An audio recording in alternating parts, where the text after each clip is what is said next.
வசனபூஷணத்தை சிந்தை செய்து கொள்வது சிறுக்காச்சாரியன்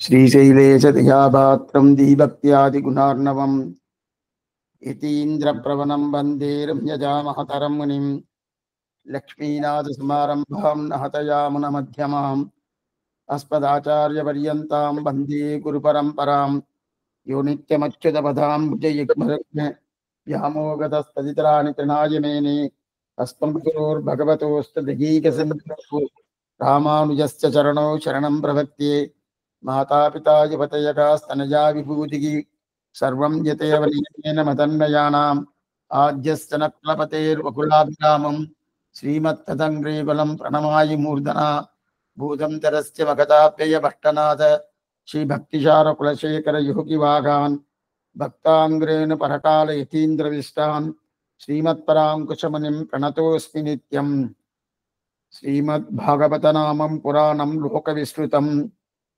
शृणुयात् श्रद्धया युक्तः मम सन्तोषकारणम् श्रीमद्भागवती भर्ता सुराणामपि दुर्लभा मेदिरी भगवद्रूपं शास्त्रं भागवतं कलौ यत्र यत्र चतुर्वक्त्र श्रीमद्भागवतं भवेत् गच्छामि तत्र तत्रागं गौर्यदा सुधवत्सला निकमकल्पतोर्कलितं फलं सुखमत् अमृतत्रयसंयुतं पिपित भागवतं रसमालयं गुरुरोचरार्सिक पुरी बाहुकाः அடியார்கள் கூடியிருக்க இந்த கோஷ்டியிலே ஸ்ரீமத் பாகவதம் என்று சொல்லக்கூடிய ஆச்சரியமான கிரந்தத்தை அனுபவிக்க வேண்டும் என்பது நியமனம். அந்த நியமனத்தை செய்வதற்கொண்டு சில நாட்களுக்கு பாகவத புராணத்தை அனுபவிக்கலாம் என்று அபிப்பிராயம் நமக்கு. இந்த அபிப்பிராயத்தை கண்ணனெம்பிரான் தலை கட்டி கொடுக்க வேண்டும். ருக்மணி சத்யபாமா சமேத ஸ்ரீ பார்சாதி எம்பெருமான் அது பரிபூர்ண அனுகிரகமாக இந்த பாகவத புராணத்தை காலக்ஷேப பிரக்கிரியிலே அது நிர்விக்னமாக நிறைவேற்றிக் கொடுக்க வேண்டும் என்று அவருடைய திருவடிகளை பிரார்த்தித்துக் கொண்டு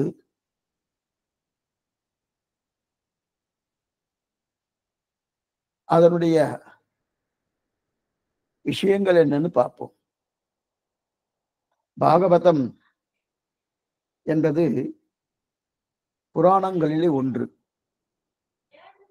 ஏனாலும் இந்த புராணம் என்பது உலக பிரசித்தி பெற்ற புராணம். இது சாமானியப்பட்டதல்ல.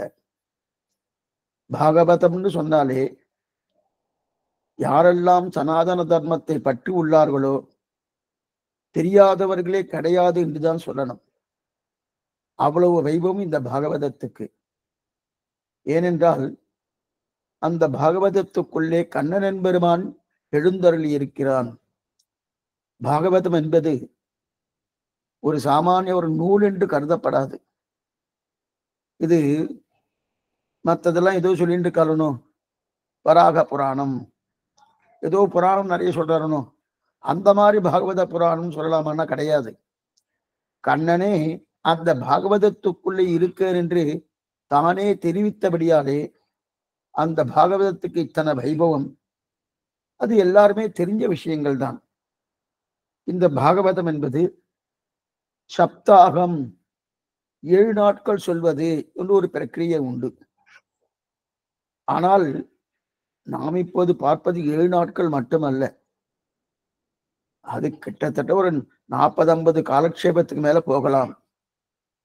அப்பனா இப்ப குர்த்தியா சொல்ல போறேன் என்ன, 7 நாட்கள் சொல்ல வேண்டிய விஷயத்தைத்தான் அடியேன் 40 நாட்கள் ஆகும் சொல்லிட்டு இருக்கேன். அப்ப 7 நாட்கள் சொல்றதை நீங்க விரித்து சொல்றீங்களா அப்படின்னா, 7 நாட்கள் சொல்லக்கூடிய அந்த சப்தாகம் என்று சொல்ல பாகவதத்தை பூர்ணமாக சொல்ல வேண்டும் என்றால் அது அந்த காலத்திலே ஒரு காலக்ஷேப பிரக்கிரியைன்னு வைத்துக் கொண்டால் குறைந்தது 4 மணி நேரம் 5 மணி நேரம் காலக்ஷேபம் இருக்கும். காத்தால ஒரு 10 மணிக்கு ஆரம்பிச்சான்னா மத்தியானம் 3-4 மணி வரைக்கும் போகும் காலக்ஷேப பிரக்கிரியை. ஆனால் இன்றைய காலகட்டம் அப்படி இல்லை.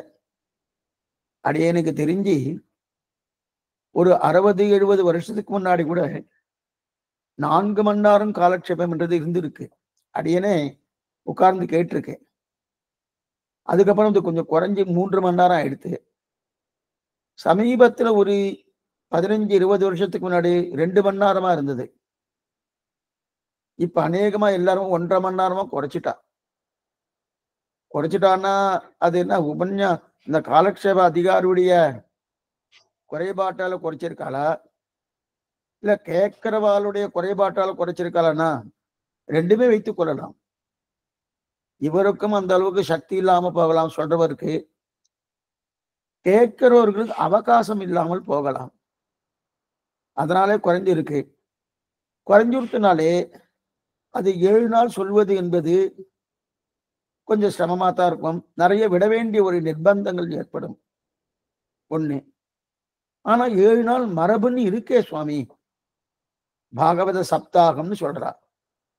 7 நாள் மரபுன்னு சொன்னா அதுக்கு நிறைய பலித்தங்கள் இருக்குன்னு சொல்லிட்டு இருக்காளே அப்படின்னா வாஸ்தவம் தான் உண்டு.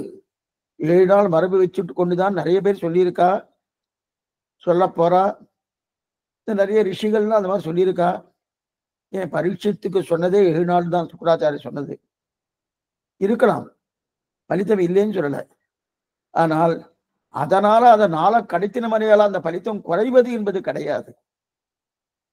அது ஒரு கணக்கு வச்சிருந்தா, அது ஒரு பிரக்கிரியை வச்சிருந்தா, அதுலதான் போகணும் என்கிற நிர்பந்தம் கிடையாது. அதனால இது 7 நாளும் சொல்லலாம், 70 நாளும் சொல்லலாம், 700 நாளும் சொல்லலாம். எந்த தவறும் கிடையாது. ஆனால் நாம இது பாகவதம் அனுபவத்துக்காக வச்சுட்டு இருக்கோம். பாகவதம் சொன்னோம், பூர்த்தி ஆயிடுத்து, சாத்துமர பண்ணியாச்சு என்கிற எண்ணத்தோடு நம்ம பார்க்கவில்லை. அனுபவம் வேணும், கிருஷ்ணானுபவம். அந்த கிருஷ்ணானுபவம் பரிபூர்ணமா வேணும் என்றால் அந்த கண்ணனன் பெருமானே அந்த பாகவதத்துக்குள் இருக்கிறபடியாலே இது பிரதானம் வச்சிருக்கார். நம்முடைய பாரத தேசத்துல புராணங்களுக்கு மிகவும் பிராதானியம் கொடுக்கப்படுகிறது. பாரத தேசம் என்றாலே புராணம் தான். புராணம் என்றால் நான் புராணம்னா பழங்காலத்து கதைகளை பேசுவதுதான் புராணம். ஆனால் பழங்காலத்து கதைகள் பேசுறதுன்னா இப்ப கேட்டா கூட புதியதாக அர்த்தத்தை கொடுக்கும்படியான ஒரு தன்மையோடு அது காட்டி கொடுக்கும். புராணம் என்றாலே புறா அபிநவம்னு சொல்லுவா சாஸ்திரக்காரர்கள். புறா அபிநவம் அப்படின்வா. அப்ப ரொம்ப பழையதாக இருக்கும். இது என்னைக்கு அன்னைக்கு புதியதாக புதுசான அர்த்தத்தை கொடுக்குற மாதிரி சொல்லும். அதே அர்த்தங்கள் தான். புராணங்கள் ஏதான் மாறுமான்னா மாறாது, அதே அர்த்தத்தை சொல்றது. ஆனா இதுல என்ன ஒரு கருத்து என்றால், சாமானியமா லோகத்துல என்ன சொல்லுவார்னா, சுவாமி அந்த புராணங்கள்லாம் அவெல்லாம் 5000 வருஷத்துக்கு முன்னாடி சொல்லியிருக்கா, அன்னைக்கு அது ஒத்து போயிடுத்து, இந்த காலகட்டத்துக்கு ஒத்து போகுமா அப்படின்னு கேட்கிறா பாருங்க. இந்த பாகவத புராணம் என்றது இந்த காலகட்டம் அல்ல, இன்னும் 10,000 காலம் அறிந்தாலும், இன்னும் 10 லட்சம் காலம் போனாலும் இது ஒத்து போகணும்னு என்ன அர்த்தம்னா, அந்தந்த காலகட்டத்துக்கு தகுந்தாற் போல இது இருக்கும். அப்ப இது மாறுமா? மாறாது, இதே நிலைதான். புராணங்கள் மாறுமான்னா மாறாது. ஆனா அந்த வாக்கியத்தை பார்க்கும்போது அதோடு பொருந்தி இருக்கிற மாதிரி இருக்கும்.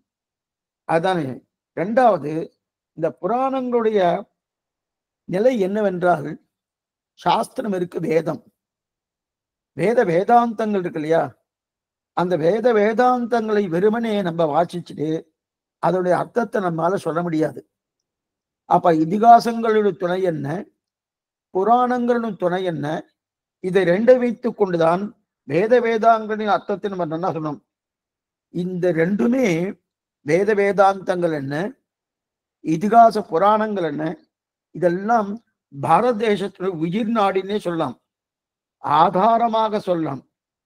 அதிலே புராணங்கள் 18 புராணங்கள், 6 சாத்விக புராணங்கள், 6 ராஜச புராணங்கள், 6 தாமச புராணங்கள்னு தெரிகிறார்.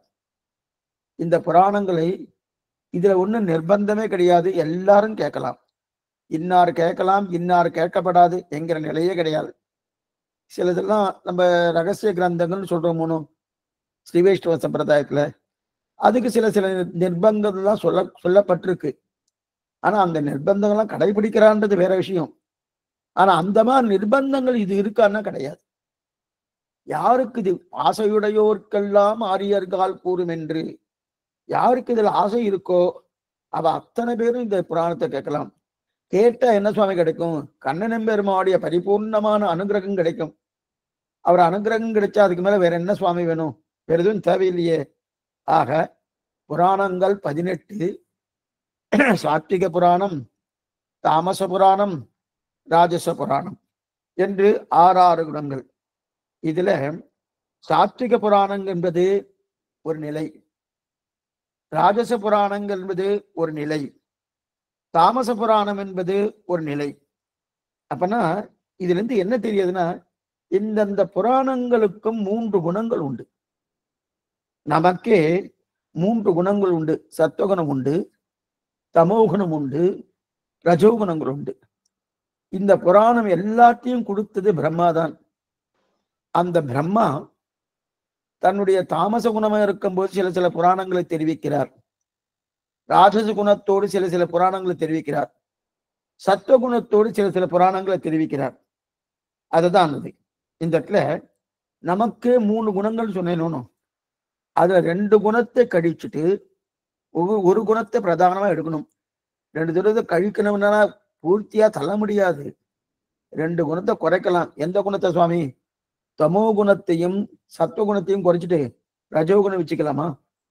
அல்லது ரஜோகுணத்தையும் சத்துவகுணத்தையும் தள்ளிட்டு தமோ குணத்தை வைத்துக் கொள்ளலாமான்னா கிடையாது. தமோ குணத்தையும் ரஜோகுணத்தையும் தள்ளிவிட்டு அல்லது குறைத்து விட்டு சத்துவகுணத்தை மேலோங்கி கொள்ளக்கூடிய ஒரு தன்மை தெரியணும். அதுதான் பிரதானமா இருக்கும். சரி சுவாமி, இந்த மாதிரி இருக்குன்னு எப்படி தெரிஞ்சுக்கிறது? இவருக்கு தமோகுணம் இருக்கு எப்படின்னு தெரிஞ்சுக்கிறது? இவருக்கு ரஜோகுணம் இருக்கு எப்படி தெரிஞ்சுக்கிறது? இவருக்கு சத்துவகுணம் இருக்கு அப்படி எப்படி தெரிஞ்சுக்கிறது? சாதாரண லோகத்துல எப்படி சொல்லுவா? ஒருத்தர் கருப்பா இருக்கான்னா அவருடைய திருமேனியை பார்த்து உடம்ப பார்த்து சுவாமி இவர் கருப்பு வர்ணத்தோடு கூடியவர், கருப்பா இருக்காருன்னு தெரியுது. ஒருத்தர் உயரமா இருக்காருன்னா பார்த்து தெரிஞ்சுக்கலாம். அதே போல ஒருத்தர் வெள்ளையா இருக்காருன்னா பார்த்து தெரிஞ்சுக்கலாம். ஒருத்தர் முகபாவத்தை பார்த்து இதெல்லாம் இப்படியா இருக்குன்னு தெரிஞ்சுக்கலாம். அதே போல இவர் சத்துவகுணத்தோடு கூடியவர்னு எப்படி தெரிஞ்சுக்கிறது? இவர் ரஜோகுணத்தோடு கூடியவர்னு எப்படி தெரிஞ்சுக்கிறது? இவர் தமோகுணத்தோடு கூடியவர்னு எப்படி தெரிஞ்சுக்கிறது? இதெல்லாம் தெரியுமான்னா தெரியும். நமக்கு நாமே பரிசோதனை பண்ணி பார்த்துக் கொள்ளலாம். நமக்கு நாமே நன்னா பரிசோதனை பண்ணிக்கலாம். என்ன பரிசோதனை பண்ணலாம்னா, நல்லா பாருங்க. என் இடத்துல இன்னைக்கு அடைய ஏதோ ஒன்று படிக்கிறேன், ஏதோ ஒன்று புஸ்தகத்தை எடுத்து வாசிச்சுட்டு இருக்கேன். வாசிச்சுட்டு இருக்கச்சே நன்னா புரிபடுறது, நன்னா தெளிவா தெரியறது, சாந்தமா இருக்கு, ஆனந்தமா இருக்கு, இந்த மாதிரி இருக்குன்னா அது என்கிட்ட சத்துவகுணம் இருக்குன்னு அர்த்தம்.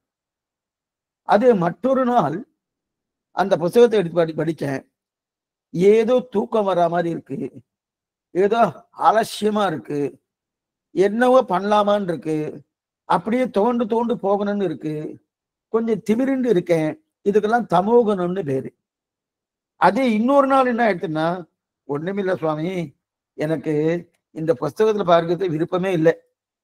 யார் என்னென்ன பண்றா, அவாவோட காரியம் என்ன, அதுல என்ன குற்றம் கண்டுபிடிக்கலாம், அதுல என்னுடைய குணம் போயிட்டு இருக்கணும், அப்ப ரஜோகுணம் இருக்குன்னு அர்த்தம். இதெல்லாம் நாமே பரிசோதனை பண்ணி படிக்கலாம். அதனால்தான் குழந்தைகளை கார்த்தால படின்னு சொல்றதுக்கு காரணமே இதுதான். நிறைய குழந்தைகள் இன்னைக்கு என்ன ஆயிடுச்சுன்னா, ராத்திரில படிக்கிறா, கார்த்தால நன்னா தூங்குறா, சூரிய உதயம் ஆகி 8 மணி 9 மணிக்கு தான் எழுந்துக்கிறா. ரொம்ப தவறான கருத்து. கார்த்தால பிரம்ம முகூர்த்தம் இருக்கு இல்லையா, அப்ப சத்துவ குணங்கள் காலத்துல இருக்கு. காலத்துக்கு குணங்கள் தீண்ட போறது இல்லை. இருந்தாலும் அப்ப சத்துவகுணம் இருக்கக்கூடிய ஒரு நிலை, அந்த நிலையில படிச்சோம்னா நன்னா எவரும். அதுவும் குழந்தையா இருக்கச்சே படிக்கணும். குழந்தை என்னன்னா ஒரு 8 வயசுல இருந்து 25 வயசுக்குள்ள படிக்கணும். படிப்பெல்லாம் அப்பதான். இந்த சந்தை சொல்றதுன்றது இப்ப நமக்கெல்லாம் சந்தை சொல்றதுன்னா 50 வயசு ஆனதுக்கு அப்புறம் தான் இன்னைக்கு வந்துடும். ஏன்னா அநேகமா காலக்ஷேபத்துக்கு வந்தவாள் எல்லாரும் வயசு என்னன்னு பார்த்தா எபோவ் 50. என்ன சுவாமி சிறு வயசுல யாரும் வரமாட்டானா? வரத்துக்கு விருப்பம் இல்லை, அதெல்லாம் இல்ல ஆட்டம் சுவாமி, அதெல்லாம் முடிஞ்சதுக்கு அப்புறம் பார்த்துக்கணும். அப்ப மனசு இல்ல, சரி இப்ப மனசு இருக்கு, சரீரம் இடம் கொடுக்கல. எதுவும் சொல்ல வந்தேன்னா, அப்ப தமோ குணமோ ரஜோ குணமோ சத்துவ குணமோ நம்ம இடத்துல இருக்கு, நாமே நம்ம பண்ணிக்கலாம். இப்ப காத்தால எழுந்து நல்ல சுறுசுறுப்பா இருந்துன்னு வச்சுக்கேன், அப்ப சத்துவகுணம் இருக்குன்னு அர்த்தம். அதே இந்த இடத்துல கோபம் வந்துடுத்து, யாரை பார்த்தாலும் பிடிக்காம போயிடுது, ஏதோ ஒன்று பார்த்தா நல்லா ஆசை வருதுன்னு பார்த்தா, அப்ப அதுக்கு இருக்கிற ரஜோகுணம் இருக்குன்னு அர்த்தம். தூங்கிண்டே இருக்கேன், நல்லா தூக்கம் வருது, சோம்பலா இருக்குன்னா, அப்ப யாரை பார்த்தாலும் தப்பா நினைக்கிறேன்னு பார்த்தா அதுக்கு தமோ குணம் இருக்குன்னு அர்த்தம். ஏன்னா அந்த நேரத்துல ஒரு புஸ்தகத்தை 4 தடவை பார்த்தாலும் புரியாது, புரியுமான்னா புரியவே புரியாது. அப்ப இந்த மூணும் இவற்ற சத்துவகுணம் இருக்கும், இவற்ற ரஜோகுணம் இருக்கும், இவற்ற தமோகுணம் இருக்குன்ற நிலை கிடையாது. மூணுமே ஒருத்தட்ட இருக்கு. அந்த ஒருத்தட்ட இருக்கும்போது எப்ப சத்துவகுணம் அதிகமா இருக்கும், எப்ப ரஜோகுணம் அதிகமா இருக்கும், எப்ப தமோகுணம் அதிகமா இருக்கும், அவரவர்களுக்குள்ளேயே அவ வந்து பரீட்சை பண்ணி பார்த்துக்கலாம். ஒண்ணும் தவறே கிடையாது. இப்ப நம்ம எல்லாம் கேட்டுட்டு இருக்கோம், இப்ப சத்துவகுணம் இருக்குன்னு அர்த்தம். இல்லைன்னா பகவத் விஷயமே கேட்க வர மாட்டோமோ? எதுக்கு சுவாமி 1.5 மணி நேரம் உட்கார்ந்து வேற ஏதாவது கேளிக்கையில இருக்கலாம், வேற ஏதாவது ஒன்று பார்த்துட்டு இருக்கலாம் அப்படி இல்லையா? இப்ப அது நமக்கு சத்துவகுணம் இருக்கு, இதே பரீட்சை சத்துவகுணம் இருக்குன்னு தெரியறது இல்லையா? அதனால ஒவ்வொருத்தரும் மாறி மாறி கஷ்டப்பட்டு ஒரு நாள் எல்லாம் இந்த பாருங்க. அதனாலதான் சாத்விக குணம் இருந்தாலே ரொம்ப நல்லது. சாத்விக ஸ்ரத்த வேணும். அந்த சாத்விகத்தை ஒருத்தர் ராஜசா இருந்தாருனாலே அவருக்கு எதுவுமே பிடிபடாது. சாத்விக சத்துவகுணம், சத்துவகுண சத்தையோடு இருந்தான்னா நன்னா புரியும். ரெண்டாவது, இன்னைக்கு புரியலன்னா கூட அடுத்த நாள் வந்து கொஞ்சம் நன்னா அமைதியா சாந்தமா நாம எப்படி இருக்கிறோமோ இருக்கபடி சாஸ்திரம் சொன்னபடி பெரியோர்கள் வாக்கியத்தைப்படி கேட்டோம்னா நமக்கே கொஞ்சம் சத்துவகுணம் வந்துடும். அப்ப படிச்சு பார்த்தா நன்னா புரியும், நன்னா புரியும். இது வந்து சாமானியமா சொல்லுவாங்க, லோகத்துல 30 வருஷம் வாழ்ந்த வாழம் கிடையாது, 30 வருஷம் கெட்ட வாழம் கிடையாதுன்னு. ஏன்னா 30 வருஷம் ஒரு ராசி சக்கரம், 12 ராசிகள். அந்த ராசி சக்கரத்துக்குள்ள அப்படி போயிட்டே இருக்கும். அது சுத்தி வர்றதுக்கு 30 வருஷம் ஆகும். 2 வருஷம் ஒரு ராசி, 2 வருஷம் ஒரு ராசி சக்கரத்துக்கு வச்சுட்டா என்ன ஆகுது? அந்த சனி பகவான் அப்படிதானே போயிட்டு இருக்காரு. போயிட்டு இருக்கச்சே அது அடுத்து எங்க வரும்? 30 வருஷத்துக்கு அது கம்ப்ளீட் ஆகுதணும். அப்ப 30 வருஷம் திரும்ப திரும்ப வருதணும். எதுக்கு சொல்ல வந்தேன்னா, இந்த பாரத தேசத்துக்கு வழக்கம் என்னன்னா நம் தேசத்தை சத்துவகுணத்தை நல்லா கத்துக் கொடுத்துருக்கா, வேற எந்த தேசத்திலும் கிடையாது. அதனாலதான் அது கர்ம பூமி சொல்றதுக்கு பிரதானமா சொல்ற. அதுவும் இன்னைக்கு நிறைய பேர் இன்னைக்கு வெளியூருக்கு போயிட்டா, விதேசம்னா வெளியூருக்கு போயிட்டா, அவ கூட நல்ல விஷயம் தெரிஞ்சவாளா இருந்தா அவ தாயார் தகவனா ஸ்டார்ட்ல வந்தா ஓடி வந்துடுறான். அது எந்த நாளோ அந்த நாளுக்கு முன்னாடியே அவ பிளைட் புக் பண்ணிட்டு வந்துட்டு இங்க வந்து பண்ணிட்டு தான் கிளம்பி போறான். அப்ப அங்கேயே பண்ணப்படாதன்னா அடைய அந்த விசாரத்துக்கு போகல. அங்க பண்ணா உண்டா இல்லையா, அது கர்ம பூமியா இல்லையா, அந்த விசாரம் வேறு. ஆனா இதைத்தான் கர்ம பூமின்னு ரிஷிகள்லாம் கொண்டாடிட்டு இருக்கா. அப்படிப்பட்ட ஆச்சரியமே இந்த பாரத தேசம். இந்த பாரத தேசத்துல சத்துவகுணத்தை வளர்த்து கொள்வது கற்றுக் கொடுத்தது இந்த பாரத தேசம் தான். ஏன்னா ரிஷிகள் எல்லாமே இந்த சரீரத்தை காட்டிலும் ஆத்மாவுக்கு தான் பிராதானியம் கொடுத்தார். அந்த ஆத்ம உஜ்ஜீவனம் தான் கற்றுக் கொடுத்தார். அந்த ஞானத்தை பத்தி ஏன்னா சரீரத்துக்கு தான் எல்லா பாதிப்பும் ஏற்படும். இப்ப சத்துவகுணம் ரஜோகுணம் தமோ குணம்னு சொன்ன என்னன்னு, இதெல்லாம் ஆத்மாவுன்னா ஆத்மாவுக்கு தத்துவகுணம் மட்டுமே ஞானமயன் ஆனந்தமயத்தோடு தான் இருக்கும். ஆனா சரீரத்துல தான் சத்துவம் இருக்கு, ரஜோகுணம் இருக்கு, தமோ குணம் இருக்கு. புரியத்துக்கா இன்னொன்னு சேர்த்து சொல்லிடுறேன். பிராமண சத்திரிய வைசிய சூத்திரம் சொல்றோமோ, இந்த 4 வர்ணங்கள் எதனால ஜாதி கிடையாது சொல்லிட்டு கலணும். எந்த அடிப்படையில் இது இருக்கு தெரியுமா? இந்த குணத்தின் அடிப்படையில் தான் அது மாறி இருக்கு. என்ன குணம்? சத்துவ குணம் அதிகமா இருந்தா பிராமணன். அந்த சரீரத்துல அது இருக்கு, பறக்கச்சு அது இருக்கு, அதனால அது பிராமண வர்க்கத்துல சேர்றது. தமோ குணமும் ரஜோ குணமும் அதிகமா படுத்தினா அது வேற நிலைக்கு போறது. இந்த நிலையில வச்சுட்டு இருக்காரு தவிர சத்துவ குணத்துல அப்பனா இவ சூத்திரம் சத்துவ குணத்தை வளர்க்க முடியாதுன்னு சொல்லல, தாராளமா வளர்த்துக்கலாம். இந்த சரீரத்தில் இருக்கக்கூடிய சத்வரஜஸ் தமஸ் மூணுமே மாறலாம். எப்படி? பகவத் அனுகிரகத்தாலும் ஆச்சாரிய கட்டாட்சத்தாலும் பாகவத சம்போகம் அப்படியே பாகவதால் சேர்றமோனோ அந்த சேர்றதுனால அது மாறலாம், இருக்கட்டும். அப்படிங்கச்ச ஞானம் பத்தி வந்தா கர்ம ஏன்னா ஆத்மாவுக்கு கர்மா எதுவுமே பண்ணாது. ஏற்றத்தாழ்வு வந்தாலே உடலுக்கு தான் பாதிப்பே தவிர இந்த ஆத்மாவுக்கு எந்த வரையும் எப்படியும் இந்த உடல் பாதிக்கப்பட்டுதான் இருக்கும். நேத்து இருக்கிற போல மாறிண்டே இருக்கணும். ஒவ்வொரு நாளும் பிறந்ததுல இருந்து உடல் மாறிட்டே இருக்கு. ஒவ்வொரு நாளும் மாறுறது. நம்ம நினைச்சிட்டு இருக்கோம் 10 வயசுக்கு மாறும், 20 வயசுக்கு மாறும், 50 வயசுக்கு மாறும், 80 வயசுக்கு மாறணும். இல்ல, ஒவ்வொரு நாளும் மாறிட்டு இருக்கு. ஏன்னா மாறிட்டு இருக்குன்னு என்ன? மாறாதது அது ஆத்மாதான். என்னைக்குமே ஒண்ணு மாறிண்டே இருந்தா அதை வச்சு நம்ம கணக்கு பார்க்கவே கூடாது. மாறாதது மறுக்கணுமானோ இப்போ ஒண்ணு வேண்டாம். நாமே இப்போ கொஞ்சம் காலட்சேபம் ஆரம்பிச்சாச்சு. ஆரம்பிச்சு கிட்டத்தட்ட 25 நிமிஷம் ஆயிடுச்சு. ஆரம்பிச்சோடனே ஏதோ முதல்ல ஒரு அரை மணி நேரம் அப்படியே உட்கார்ந்துட்டே இருக்கும். அதுக்கு கீழே தரையில உட்கார்ந்து வாழ்ந்தாலும் ஒரு அரை மணி நேரம் 3/4 மணி நேரம் ஆச்சுன்னா காலை மாத்திர வேண்டி வரும். அது இன்னும் ஒரு 1.5 மணி நேரம் ஆயிடுச்சுன்னா சுவாமி காலை மாத்துறது இல்லை, காலை கொஞ்சம் நீட்டினா சௌரியமா இருக்கும். இதெல்லாம் கீழே உட்கார்ந்து கிடையாது சொல்லிட்டு இருக்கேன். நாற்காலியில உட்கார்ந்துட்டாருன்னா அதான் கொஞ்சம் சாஞ்சிக்கலாமான்னு தோணும். அதற்கு மேற்கொண்டு அப்படியே அர்த்த சயனம், அனந்த சயனம், அர்த்த சயனம் இதெல்லாம் ஆகிறதுக்கு உண்டான வாய்ப்பு இல்லை. இதெல்லாம் எதனால? சரீரத்துக்கு தான் இந்த மாற்றங்கள். இல்ல ஆத்மா கொஞ்சம் சோர்வு அடைஞ்சிருத்து அது சாஞ்சிக்கலாம்னு பாக்குறாங்க உண்டா? எதுவுமே கிடையாது. இந்த மாறுதல் எல்லாமே எதுக்கு? சரீரத்துக்கு தானே. அப்ப இந்த சரீர சம்பந்தப்பட்டாலே மாறுதம். அதை நம்ம நிறுத்த முடியும்னா நிறுத்த முடியாது. இது உலக நீதி. ஆனா ஆத்மா இந்த மாறுதலுக்கெல்லாம் உட்படாதவர். என்ன புரிஞ்சுக்கணும்? ஆத்மா இந்த மாறுதலுக்கெல்லாம் உட்படையாது. அப்ப அவருக்கு என்ன? சத்துவகுணம் வளர வளர வளர, அதாவது சரீரத்தோடு சம்பந்தப்பட்டதுதான் சத்துவகுணம். நல்லா புரிஞ்சுக்கணும். சத்துவகுணம் வளர வரல. ஆனா சத்துவகுணம் வளர்ந்துருத்துன்னு வச்சுக்கேன். அப்ப என்ன ஆகுதுன்னா இவருக்கு ஆத்மாவுக்கு தெளிவு ஏற்படுறது. நன்னா வந்துருத்தோம்னா தெளிவு ஏற்படுறது. தெளிவு ஏற்பட்டுன்னு எல்லாத்தையும் நேர்மையா பார்க்கக்கூடிய தன்மை கிடைக்கிறது. அப்ப ஆத்ம சத்தியம் புரியறது, ஆனந்தம் கிடைக்கிறது. அது மட்டுமல்ல சாந்தி கிடைக்கிறது. ஆனா நான் எப்போதும் சப்தகுணத்தை வளர்த்து கொண்டு எப்படி என்பது புரியணுமோனு எப்படி நம்ம வளர்த்துக்கிறது? சத்துவகுணம் வளரணும்னா எப்படி வளருது? எப்படி புரியணும்? இப்ப நல்ல விஷயமா காதல படணும். எந்த விஷயமா இருந்தாலும் ஸ்வச்ச கீர்த்தனம், பிரபதனம், ஸ்வஸ்மை பிரசூனார்ப்பணம் தெரிவிக்கிறார் அனந்தாழ்வான். இது தூக்கரம் சொன்ன சுகரோபாயம்னு இன்னைக்கு ரொம்ப முக்கியம் திருப்பாவைக்கு. அப்படின்னா வராக நாயனார் சொன்ன வாயினால் பாடி மனத்தினால் செஞ்ச தூமலர் தூவி தொழில் தெரிவிக்கிறார் இல்லையா? அப்ப நல்ல விஷயத்த நல்லா காதல படணும். நல்லதையே சாப்பிடணும். சாப்பிடுற வஸ்து லாகரி வஸ்து சாப்பிடப்படாது.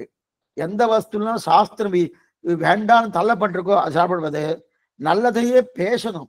பேசும்போது இன்னைக்குமே நல்ல விஷயம் பேசணும். அது அபசகுணமா பேசப்படாது. அது எதுவா இருந்தாலும் சரி அபசகுணமா பேடப்படாது. நல்லதையே பார்க்கணும். நல்ல ஒரு வஸ்து தீயதா இருக்கு, அதை நல்லதனமா பார்க்கணும்.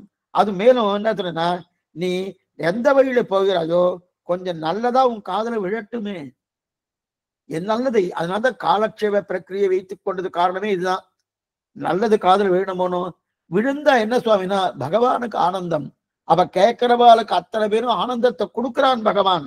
அதனாலேயே நல்லதையே பேசணும், நல்ல வழியிலேயே போகணும், நல்லதா உன் காதல விழணும், நல்லதையும் உள்ளன்னு நினைக்கணும்.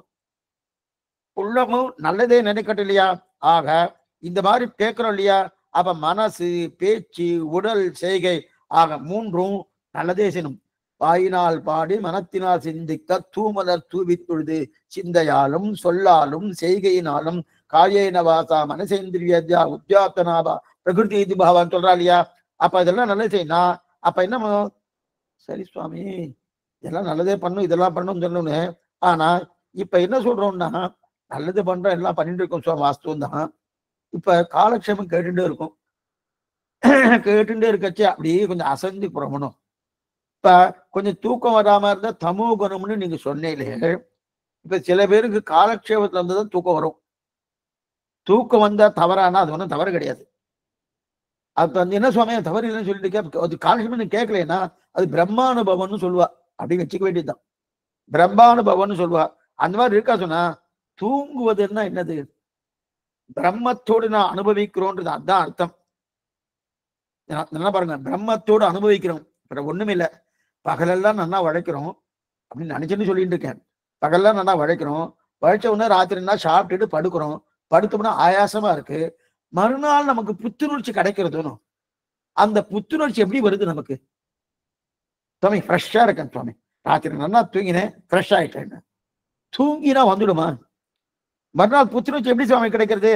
ராத்திரி ராத்திரி தூங்கி காலைல எழுந்தோடனே கிடைக்கிறதுன்னு. அப்ப எப்படி கிடைக்குது? அப்ப அந்த பகல்லாம் உழைச்சோமோனோ அந்த சோர்வையை போக்கினது யாரு? ராத்திரி தூங்கும் போது பிரம்மத்தோடு சேர்ந்து பிரம்மானுபவம் பண்றோம். அந்த பிரம்மன் தான் நம்முடைய சோர்வையை போக்குகிறார். தூங்குறதுன்னா கூடாதுன்னு நினைக்கிறோம். தூங்குறது ஒன்றும் தவறு கிடையாது. தூங்குறது தான் பிரம்மானுபவம். அப்படி இருக்கச்சதே பிரம்மானுபவம் என்றார். இப்ப அநேகமா பிரியத்துக்காக ஒண்ணு சொல்றேன். இதுக்கு ஒரு எக்ஸாம்பிள் சொல்றேன். இன்னைக்கு அவ எல்லாருமே அடியேனும் சேர்த்தான் சொல்லிட்டு இருக்கேன். எல்லாரும் கையில ஒண்ணு வச்சுட்டு இருக்கா, அப்படி தட்டிகிட்டே இருக்கா. இப்ப அதுவே இதாயிடுச்சு. கையிலேயே வச்சுட்டு இருப்பா. ராத்திரி கூட கரெக்டா காதுக்கு பக்கத்திலே வச்சுட்டு அப்படியே படுத்து தூங்கிட்டு இருக்கா. பெருமாள் சங்கு சக்கரத்தை கீழே வைக்கிறாரு, அவளுக்கு கீழே வச்சுட்டு போல இருக்கு. இதை நாம கீழே வைக்கிறதே கிடையாது. அப்படியே கையிலேயே பிடிச்சிட்டு இருக்கோம். கையிலேயே பிடிச்சிட்டு போயிட்டே இருக்கு. இப்ப பகலெல்லாம் அதை பேசுறோமோ, பேசி முடிச்ச உடனே ராத்திரி ஆயிடுச்சுன்னா அதுக்கு சோறு வந்துடுறது. சோறு வந்த உடனே அதை கொண்டு போய் ஒரு இதுல சொருகுறோம், ஒரு எலக்ட்ரிசிட்டியில சொருகுறோம். சொருகுன ராத்திரி ஃபுல்லா சார்ஜ் பண்றோம். கார்த்தால் அது புத்துணர்ச்சி கிடைச்சிருக்கு. கார்த்தால் அது என்ன ஆயிடுதுன்னா உடனே அது கிடைச்சிடுறதுனோ, கிடைச்ச உடனே என்ன ஆயிடுது? ஓ சரியா பழைய மாதிரி நல்லா பேசுறதுக்கு உண்டான ஒரு வந்துடுறதுனோ. எப்படி அது கிடைச்சது? அந்த சக்தி எப்படி சுவாமி வந்ததுன்னா கூட்டியதுன்னா ராத்திரி அதுக்கு சார்ஜ் பண்ணிடும். அதே போல பகலெல்லாம் நம்ம உழைக்கிறோமோ, உழைத்தபடியாலே ராத்திரியெல்லாம் என்ன பண்றாரு?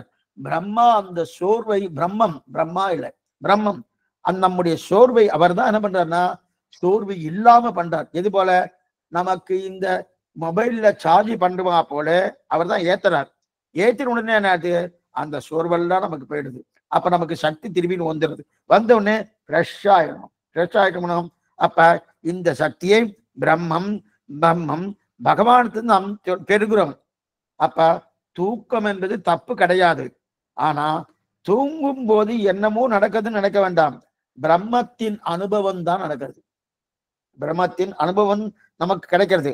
ஆகையால் தான் பாகவத புராணம் கேட்கும்போது கூட தூங்கினா பரவாயில்ல, அதுக்குன்னு அடியே இப்ப தூங்கணும்னு சொல்லல, பிரம்மானுபவம்னு சொல்லிட்டு இருக்கிறத விரதம் கிடையாது. ஏன் இந்த வார்த்தை அடைய சொன்னேன்னா, நேற்றுக்கு ஒரு சுவாமி ஒருத்தர் கேட்டார், சுவாமி நீங்க சொல்லும் போது ஆனந்தமா தூக்கம் வருது சுவாமி. சாமானிய அவர் எப்படி எதனால சொன்னாருன்னு தெரியாது, நீங்க சொல்லும் போது ஆனந்தமா தூக்கம் வருது சுவாமி. அதே காலட்சேபம் இல்லைன்னா அப்படியே பேசாம உட்கார்ந்துட்டு இருக்கேன், ஒன்னும் தூக்கமே வரல சுவாமி. அப்ப தூக்கம் வரணும்னா காலட்சேபத்துக்கு போலாமான்னு தோணும்.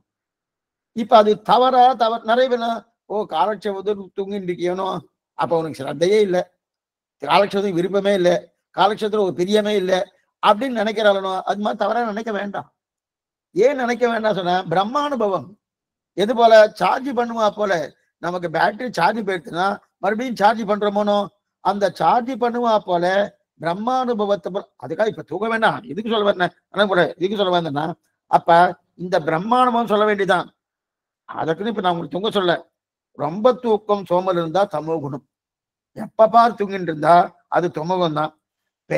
பேராசை நிறைய இருந்துட்டோம்னா அது ரஜோகுணம்னு பேரு. தெளிவாக இருந்ததுன்னா சத்துவகுணம். இது மூணு நல்லா தெரிஞ்சுக்கும். தெளிவாக இருந்தா சத்துவகுணம், ரொம்ப தூங்கினா தமோ குணம், அது கொஞ்சம் பேராசை இருந்ததுன்னா ரஜோகுணம்னு பேரு.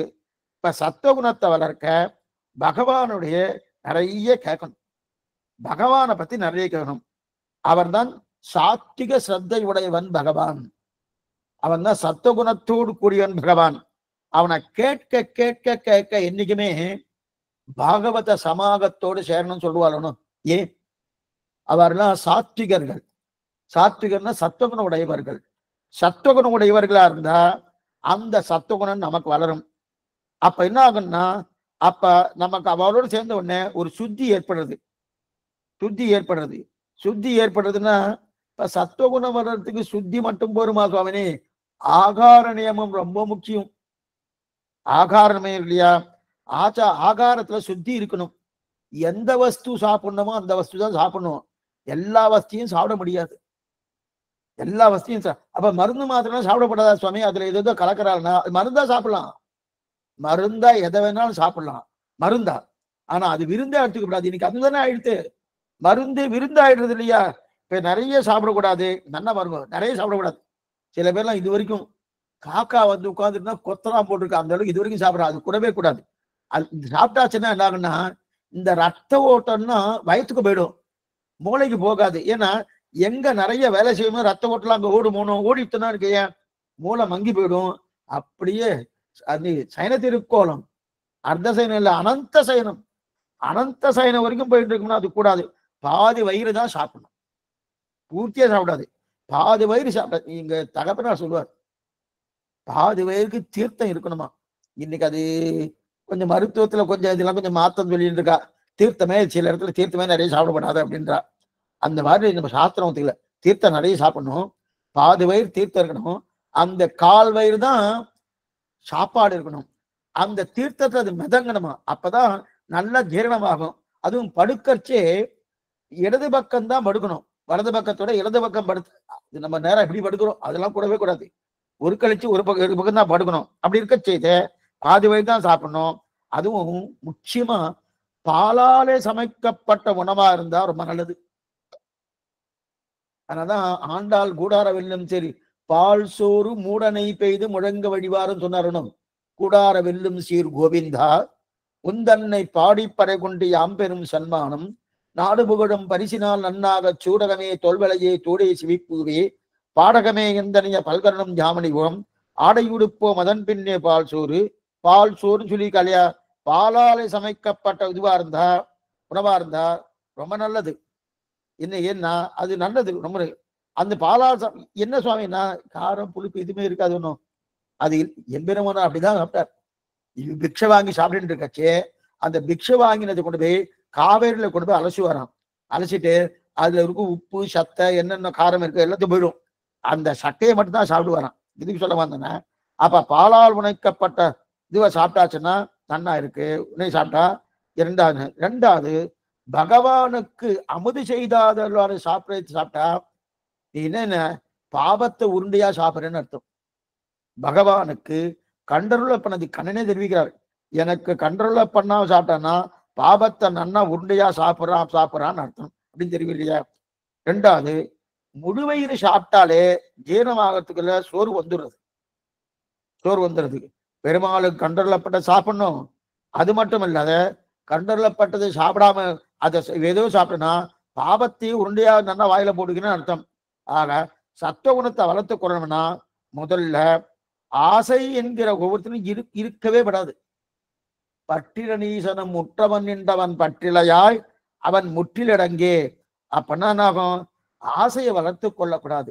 என்ன ஆசை? பகவான் இடத்துல ஆசை இருக்கலாம், மற்ற விஷயத்துல ஆசை இருக்கப்படாது. அப்பதான் பக்தி வளரும். பக்தி வளர்ந்தா சத்துவகுணம் வளரும். சத்துவகுணம் வளர்ந்தா மேற்கொண்டு நல்ல சாத்விக சிரத்தை ஏற்படும். ஆனா இது ஏற்படணும்னா கொஞ்சம் சிரமம்தான். பக்தி வளர்வதும் சிரமம்தான், சாத்விக சிரத்தை ஏற்படுவதும் சிரமம்தான். ஏன் சொல்றேன்னா இப்ப புரியத்துக்காக சொல்றேன். ஒரு வியாபாரம் பண்றோம், அதுல லாப நஷ்டங்கள் இருக்கலாம், ஆனா அதை கூட சரி பண்ணிடலாம். அதே ஒரு உத்தியோகத்துக்கு போயிட்டு இருக்கும், அங்க கொஞ்சம் சிரமமா இருக்கலாம், அதை விட சரி பண்ணிடலாம்.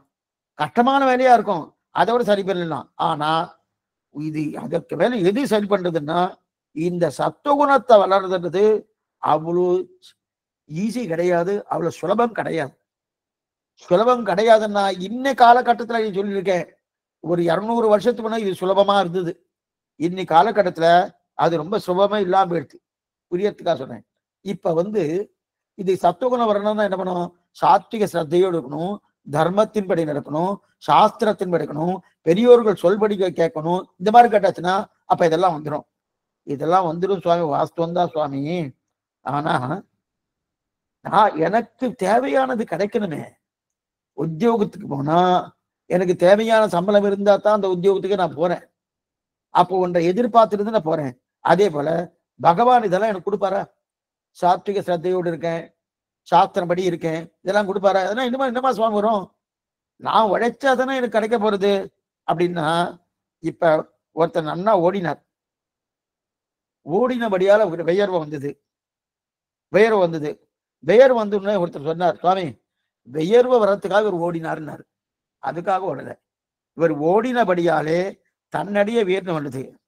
அப்ப நான் நல்லா பாருங்க, வியர்வை வர்றதுக்காக நான் ஓடல, ஓடினபடியாலே வியர்வு வந்தது இல்லையா? அதே போல ஒருத்தர் நெல் குத்துறார். நெல் குத்தினா பிரம்மா நெல் குத்துனா வியர்வு வந்தது. வியர்வு வர்றதுக்காக நெல் குத்தினான்னா உமையை போக்க நெல் குத்தினார். ஆனா அப்ப வியர்வை தன்னிடையே வந்ததுனோ? அப்ப நெல் குத்தும் போது ஏன் வியர்வை வந்ததுன்னா உமையை போக்குவதற்காக. அதே போல வேர்வை தன்னிடையே வருது இல்லையா? அதே போல கிருஷ்ண பக்திக்காக நம்ம பாடுபட்டோம் என்றால் மற்ற இன்பங்கள் தன்னடையே கிடைக்கும். நல்லா பாத்துக்கோ. பகவான்கிட்ட போய் எனக்கு இதை கொடு அதை கொடுன்னு கேட்க வேண்டிய அவசியம் இல்லை.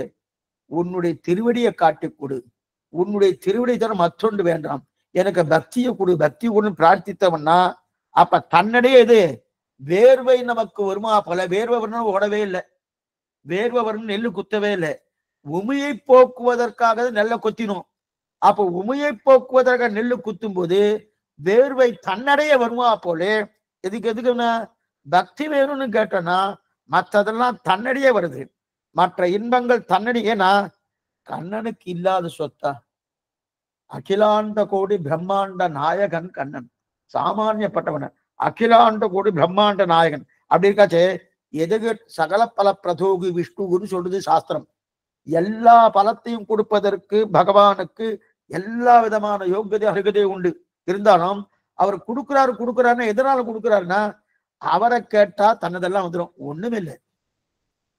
குச்சேலன் போனா சுதாமம் கேட்கறதுக்கு தான் போனார். தன்னுடைய மனைவி சொன்னா, 16 குழந்தைகள் பட்னியா கிடக்கிறாளே, உன் நண்பன் தானே, போய் கேளுமே, உன் நண்பனுக்குத்தானே இதனால ஒரு குற்றப்பேர் வரும். ஓ, கண்ணனுடைய நண்பன் இவ்வளவு சிரமப்பட்டு இருக்கானே, கண்ணன் பார்த்துன்னு பேசாம இருக்கானே, உங்க கண்ணனுக்கு தான் குற்றம் வருன்றதுக்காக உன்னை அனுப்புறேன்னா. சரி என்ன பண்றதுன்னு கொஞ்சம் அவளை வாங்கிட்டு போன உடனே அவர் என்னென்ன உபச்சாரங்கள் பண்ண எல்லா உபச்சாரமும் அந்த சரித்திரம் உங்களுக்கு தெரியும். கடைசியில அந்த உபச்சாரத்தை பெற்றுண்டு என்ன பண்ணா, பேசாம வந்துட்டு கேட்கவே இல்லை. கேட்காம பேசாம வந்துட்டான். வெளியில வந்து நாம தான் நினைப்போம், ஐயோ மறந்துவிட்டு என்ன கேட்டிருக்கலாமேன்னு தோணுமானோ. வெளியில வந்து என்ன குச்சேல சொல்றான், நல்ல வேலை நான் கேட்கலன்னா, நல்ல வேலை கேட்கணும். அவன் அன்பை பார்க்கறச்சே இதெல்லாம் கேட்டுக்கலாமா, கேட்டுக்கப்படாதே, கேட்கலையே, நல்ல காரியம் பண்ணேனே அப்படி. இப்ப மனைவிட்ட போய் என்ன சொல்லணும்?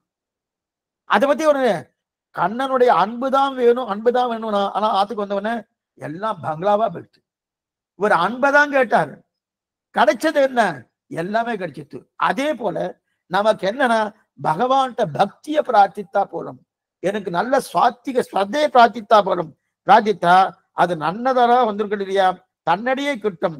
கண்ணனுக்கு இல்லாத சொத்தா அகிலாண்ட கொடு கண்ணானு என்ன நல்ல தானம் பிரபா இருந்தா நான் மேல போய் நின்று கொடுத்து நல்லா கொடுக்கணும். பகவானுக்கு திருமங்கையாழ்வார் தெரிவிக்கிறார் திருநெடுந்தாண்டகத்திலே, அலம் புரிந்த நெடுந்தடக்கைன்னு தெரிவிக்கிறார். கொடுத்தே சிவந்த கைகள், என்ன கொடுத்தோம்னு தெரியாது இருக்கக்கூடிய அலம் புரிந்த நெடுந்தடக்கை அப்படின்னு தெரிவிக்கிறார். நாம் போதும் நம்ம கை திருப்பி வந்துருமா?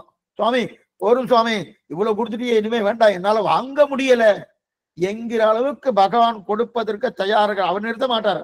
ஆனா நாம கண்ட விஷயத்தை கேட்கப்படாது. நீ வேணும், உன் பக்தி வேணும்னு கேட்டா இது ரொம்ப பெருசு. இருக்கிறதுல பெருசு தெரியுமா? நம்ம ரொம்ப சிறிய பலனை கேட்கிறோம். சிறிய பலனை கேட்டா சிறிசுதான் கிடைக்கும், பெரிய பலனை கேட்டா சிறியதும் கிடைக்கும். புரியறதுக்காக 1,00,000 ரூபாய் கேட்டேன்.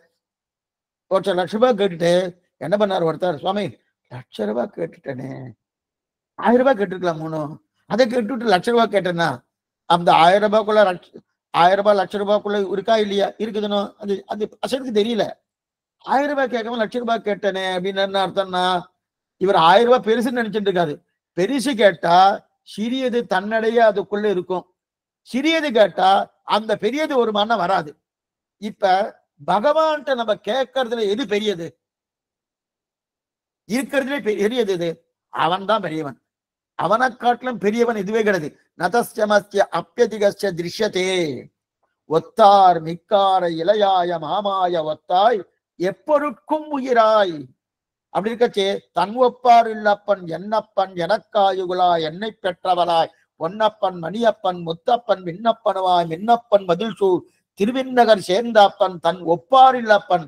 அவனுக்கு ஒப்பில்லாதவன், சமமானவன் கிடையாது, மேம்பட்டவன், அவன் தான் பெரியவன். அப்ப பெரியவனாக இருக்கக்கூட அந்த அந்த பெரியது கொட்டுட்டோம் வச்சுக்க, அதுக்குள்ள சிறியது வந்துடும். அப்ப பெரியது எது? அவன் பகவானுக்கு நீ வந்தா போறோம். உன்னிடத்துல இருந்து பக்தி எனக்கு தேவை, அந்த பக்தி கொடு, பக்தி கொடுன்னு கேட்டா தன்னடையே சிறியதெல்லாம் கிட்டும். இது போல 1,00,000 ரூபாய் கேட்டா அதற்குள்ள 1000 ரூபாய் அடக்கணும், சிறியதெல்லாம் கிட்டும். ஆனா சிறியது கேட்டால் பெரியது கிடைக்குமானா கிடைக்காது. ரொம்ப சிம்பிள் லாஜிக் இது. நாம என்ன நினைக்கிறோம், நாம ஆத்துக்கு ஏதோ இன்னைக்கு ஜுரமா இருக்கு, அந்த ஜுரத்தை போக்குறியா அப்படின்னு கேட்கிறோம். கண்ணா நீ வந்துடு எங்க ஆத்துக்கு, நீ தான் எங்க ஆத்துல நடத்தணும், நீ தான் எங்க ஆத்துல இருக்கணும். அப்ப ஜுரம் இருக்குமா? கண்ணன் இருக்கிறதுல மங்கள கிரந்தனம் பவித்ரானாம் பவித்ரஞ்சோ மங்களானாஞ்ச மங்களம்.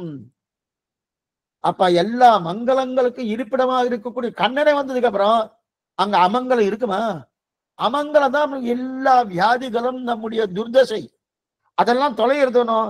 அது அப்ப பக்தி கேட்டா அனைத்தும் கிட்டும்.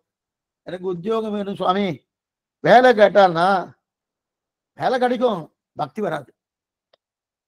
பக்தி கேட்டா வேலையும் கிடைக்கும். தானே பார்த்துக்கும். பக்தியை கேட்டு வச்சுக்க வேலையும் கிடைக்கும். ஆக பகவான் எதை கோட்டாலும் கொடுப்பான். ஆனா அவரிடத்தில் என்ன கேட்கணும்னு நாம் புத்தி புரிஞ்சு கொள்ளணும். அவர்கிட்ட என்ன கேட்கணும் புத்தி புரிஞ்சுக்கணும். அந்த புரிஞ்சுன்னு வச்சுக்க, இந்த இந்த அதுதான் இங்க பாகவதத்துல தெரிவிக்கிறது. பாகவதத்துல சொல்லப்பட்டதுன்னா அவர்கிட்ட கேட்க வேண்டியது அவனை. உத்தவர் கடைசியில் அதை தான் கேட்கிறார். இந்த உத்தவர் கடைசியில இந்த பாகவதத்துல எத்தனையோ கதைகள், ஒரு கதையில் ஒரு கதை, ஒவ்வொரு கதையை ரிஷிகள் ஆசையா சொல்றார். ஒவ்வொரு கதையும் ரிஷிகள் ஆசையா சொல்றார்.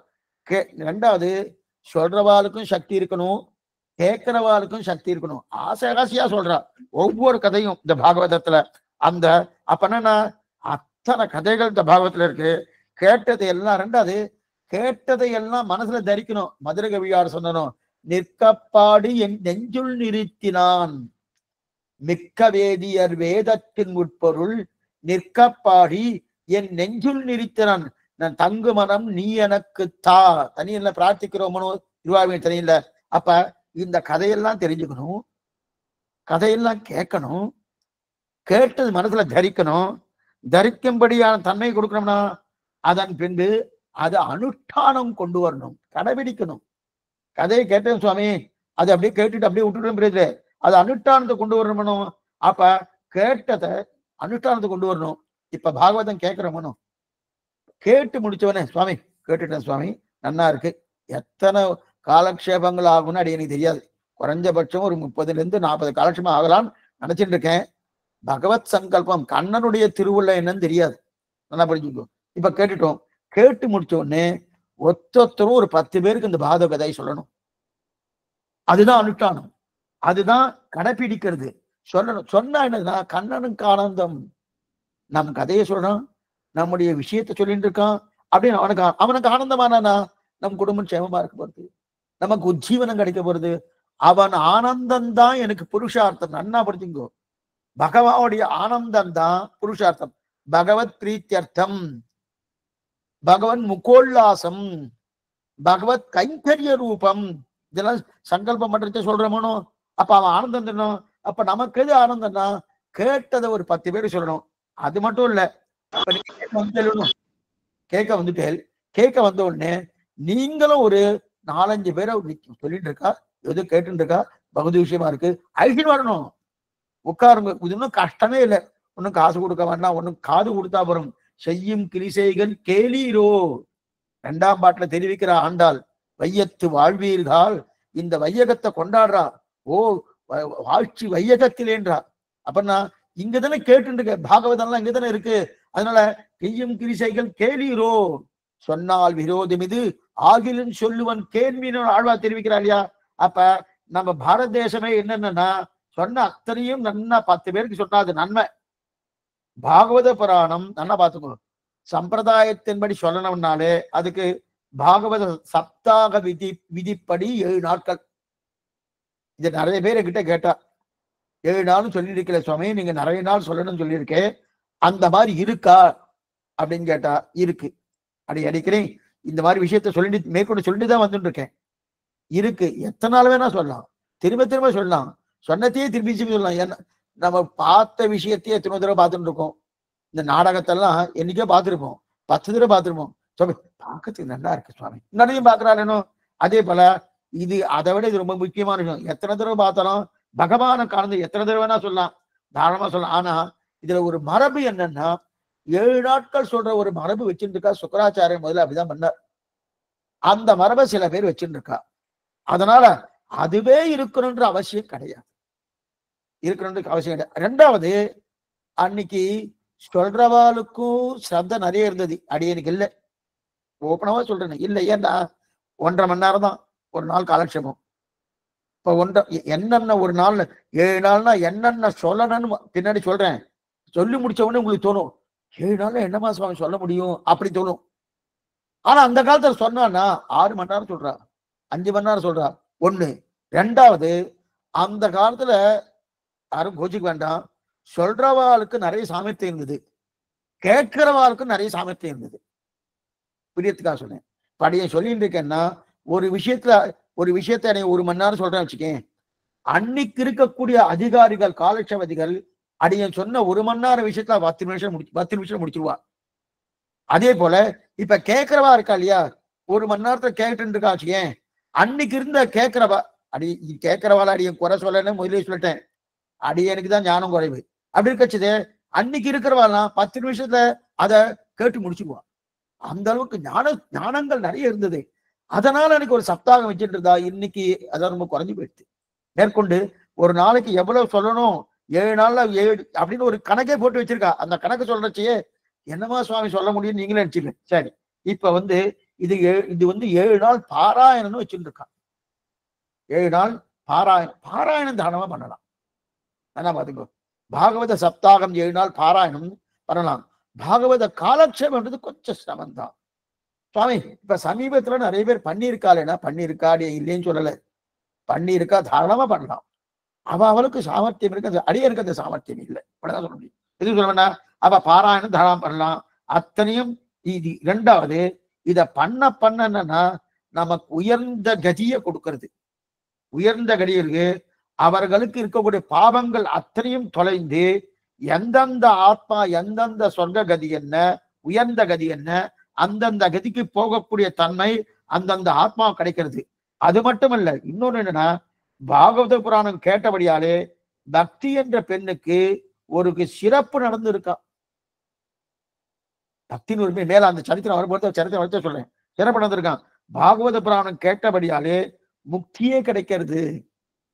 பாகவத புராணம் கேட்டபடியாலே முக்தியே, அதுவும் பகவான் தான் கொடுக்குறாரு, முக்தியே கிடைக்கிறதுன்னு கிடைச்சிருக்குன்னு தெரியல. இத போல பல நன்மைகள் இருக்கு. அதனால இந்த பாகவத புராணங்கள் இந்த நாளுக்குள்ள பண்ணலாம், இது பண்ணலாம். இதை 7 நாளும் பண்ணலாம், 70 நாளும் பண்ணலாம், 700 நாளும் பண்ணலாம் அப்படின்னு சொல்லி இருக்கு. அதுக்கு மேல இப்ப புரியத்துக்காக நான் சொல்றேன். ஏன் சுவாமி இந்த மாதிரி 7 நாள் இருக்கு சொல்லி இருக்கு இல்லையா? இப்ப ஆழ்வார்கள் 12 பேர், ஆழ்வார்கள் 12 பேர். அதுல 11 ஆழ்வார் பொய்கையார் பூதத்தார் பேயார் புகழ்மெழிசை ஐயன் அருள்மாறன் சேரல் இருக்கோன் தீய பட்டநாதன் அன்பர்தாள் தோழி நற்பாரன் நன்கலியன் மதுரகவி ஆழ்வார், அதுக்கு மேற்கொண்டு இருக்கக்கூடிய ஆண்டாள், இவெல்லாம் கலந்து 12 ஆழ்வார்னு ஆயிடுத்து. அதுல 11 ஆழ்வார்கள் ஆண்கள், ஒரு ஆழ்வார் தான் ஆண்டாள் என்று சொல்றது பெண் ஒண்ணணும்.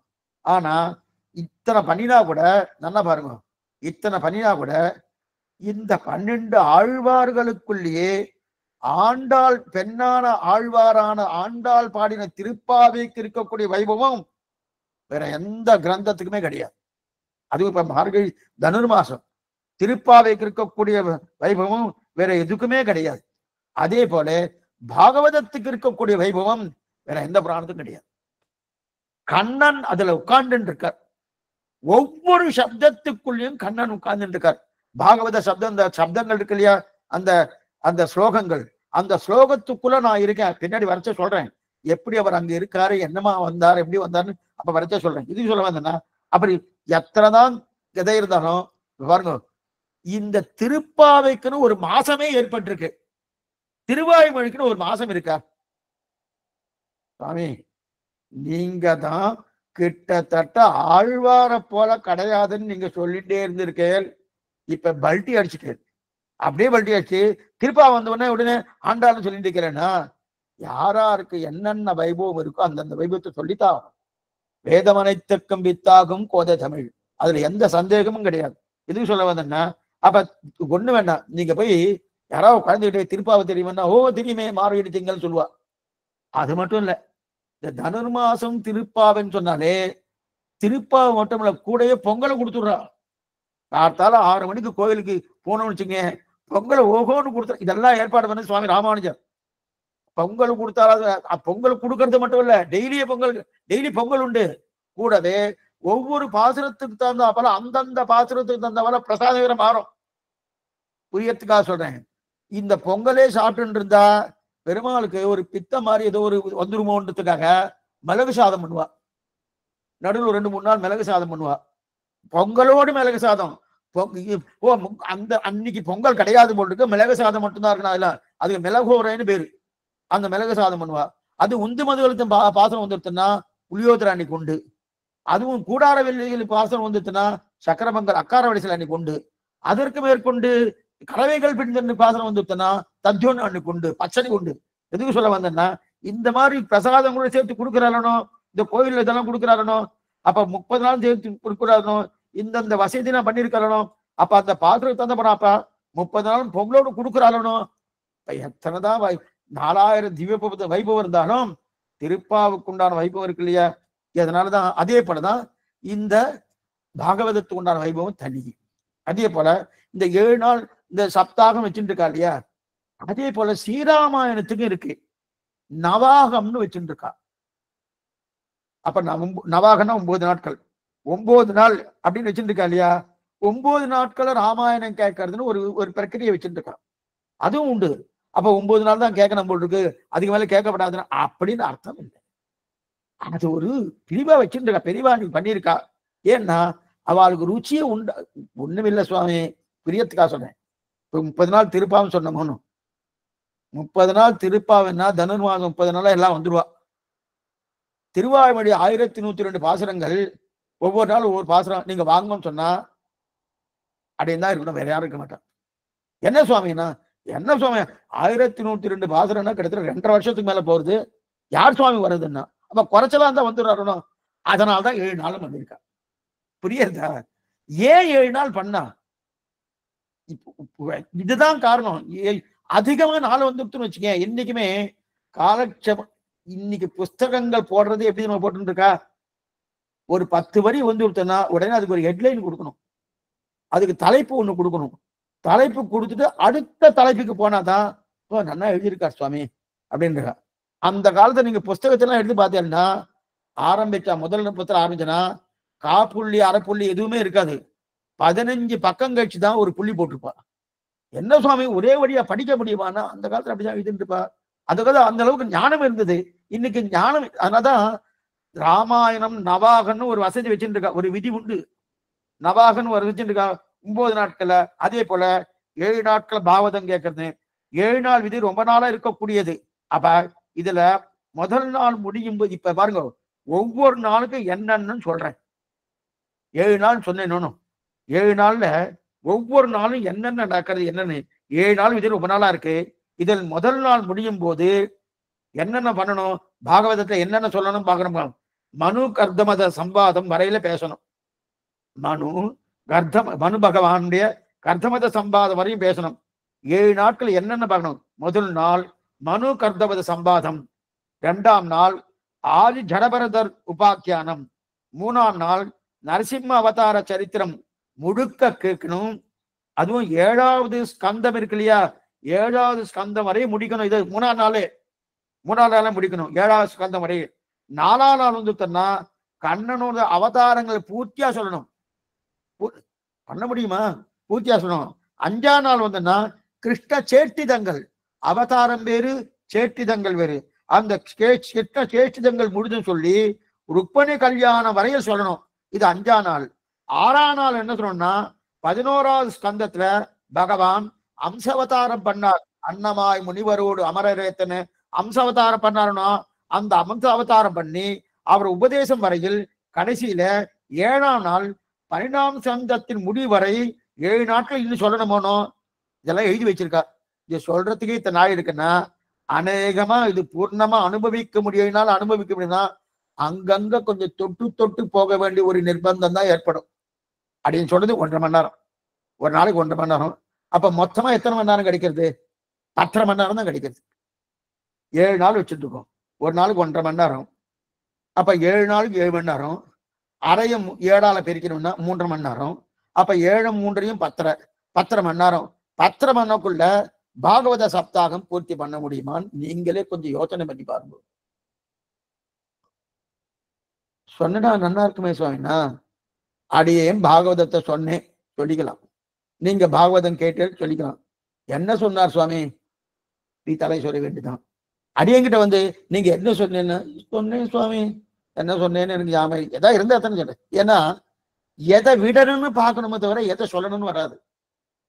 என்னைக்குமே ஒரு பெரிய விஷயம் இருக்கு வச்சுக்க, அந்த பெரிய விஷயத்தை குறுக்கணும், சுருக்கணும், சுருக்கணும், பெருக்கணும்னா பெருக்கிடுவோம். காலட்சேப அதிகாரிகளுக்கு கூட சாமர்த்தியம் என்னன்னா 1/2 மணி நேரம் சொல்றத 2 மணி நேரம் சொல்லணும் தைரியமா சொல்லிடுவார்.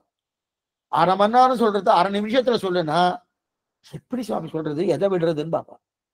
இந்த சிரமங்கள் இதுல இருக்கு. அதனால 7 நாள்ன்றது நமக்கு என்ன தெரியுது, நமக்கு அனுபவம் வேணும், கிருஷ்ணானுபவம் வேணும்.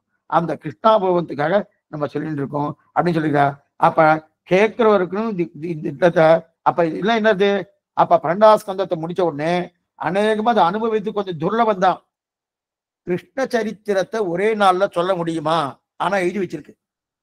பாகவத சப்தாகத்தை ஒரே நாள்ல எழுதி வச்சிருக்க அநேகமா இது துர்லபம் தான். இருந்தாலும் கேட்கிறவர்களுக்கு பூர்த்தியா திருப்தி இருக்குமான்னு இருக்காது. சொல்றவரும் விட்டு விட்டு தான் சொல்லுவார், கேட்கிறவருக்கும் பூர்த்தியா இருக்காது. இந்த பாகவத புராணம் 18,000 ஸ்லோகங்கள்,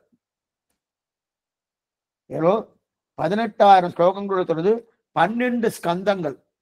இதை சொல்லும் போது இந்த 18,000 ஸ்லோகங்களை 7 நாள் நல்லா பாத்துக்கோ.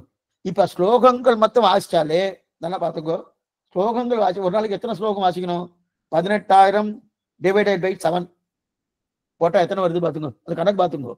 அந்த கணக்கு பார்த்தோம்னா சுவாமி எங்கேயும் போறது சுவாமி, ஸ்லோகம் சொல்றதுக்கே முடியாது போட்டுக்குன்னா தான். அப்ப சொல்லியிருக்காருன்னா சொன்ன சொல்லியிருக்கா, அன்னைக்கு சொன்னது உண்மை, பூர்த்தியாவும் சொல்லியிருக்கா. அந்த அளவுக்கு ஞானம் அன்னைக்கு சொல்றவாளுக்கு இருந்திருக்கு. இன்னைக்கு அடியனுக்கு அந்த அளவுக்கு ஞானம் இல்லை. இதுக்கு சொல்ல வந்தா அதான் தெரியும். அப்ப 12 ஸ்கந்தங்கள் 18,000 சொன்னது. எழுதியது யார் சுவாமி?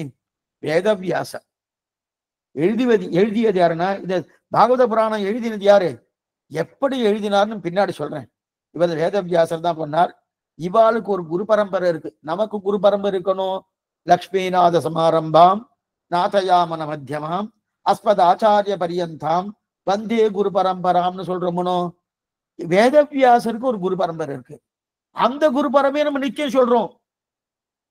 தீனா சுவாமி குரு பரம்பரை வியாசம் வசிஷ்டன் அப்தாரம் சக்தே பௌத்திரம் அகல்மஷம் பராசராசரம் வந்தே சுகதாபம் தபோநிதம் வியாசாய விஷ்ணு ரூபாய வியாசரூபாய விஷ்ணவே நமோ வை பிரம்மநிதையே வாசிஷ்டாய நமோ நமகா. நிச்சயம் சொல்றோமோ. எதுக்கு சொல்ல வந்தேன்னா அப்ப வியாசரூபாய விஷ்ணவே என்று கிடையாது, நித்தியப்படி இந்த ஸ்லோகத்தை சொல்றோமோ. எப்படி இந்த குரு பரம்பரை என்னதுன்னா பிரம்மாவுடைய குமாரர் வசிஷ்டாச்சாரியார். வசிஷ்டர் யாருமா?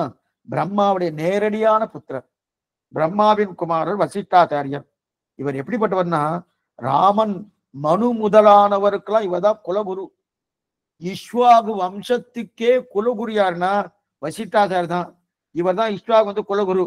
இந்த பாரத தேசத்துக்கு எத்தனையோ வசிஷ்டர் இல்லைன்னா பாரத தேசத்துடைய நிலையே வேறு. இந்த பாரத தேசத்துக்கு எத்தனையோ நன்மை பண்ணினவர். இன்னைக்கு யாரோ சொல்லிட்டு இருக்கா பாரத தேசம் நன்மை பண்ணினோன்னு, ஒன்னும் தலகால் புரியாதவள சொல்லிட்டு இருக்கா. வசிஷ்டாச்சாரிய பண்ணின நன்மை காட்டின யாரும் பண்ணல. அப்ப அவரை நன்மை பண்ணியிருக்காரு. அப்படிப்பட்ட வசிஷ்டரின் பிள்ளை தான் சக்தின்னு பேரு.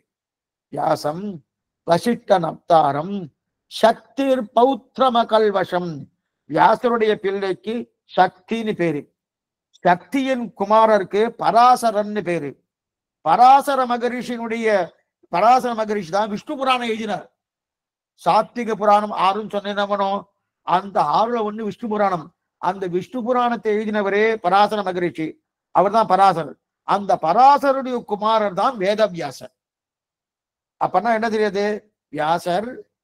வியாசருடைய பிள்ளை சக்தி, சக்தியுடைய பிள்ளை பராசரர், பராசருடைய திருக்குமாரர் வேதவியாசர், வேதவியாசருடைய திருக்குமார் தான் சுக்கராச்சாரியர்.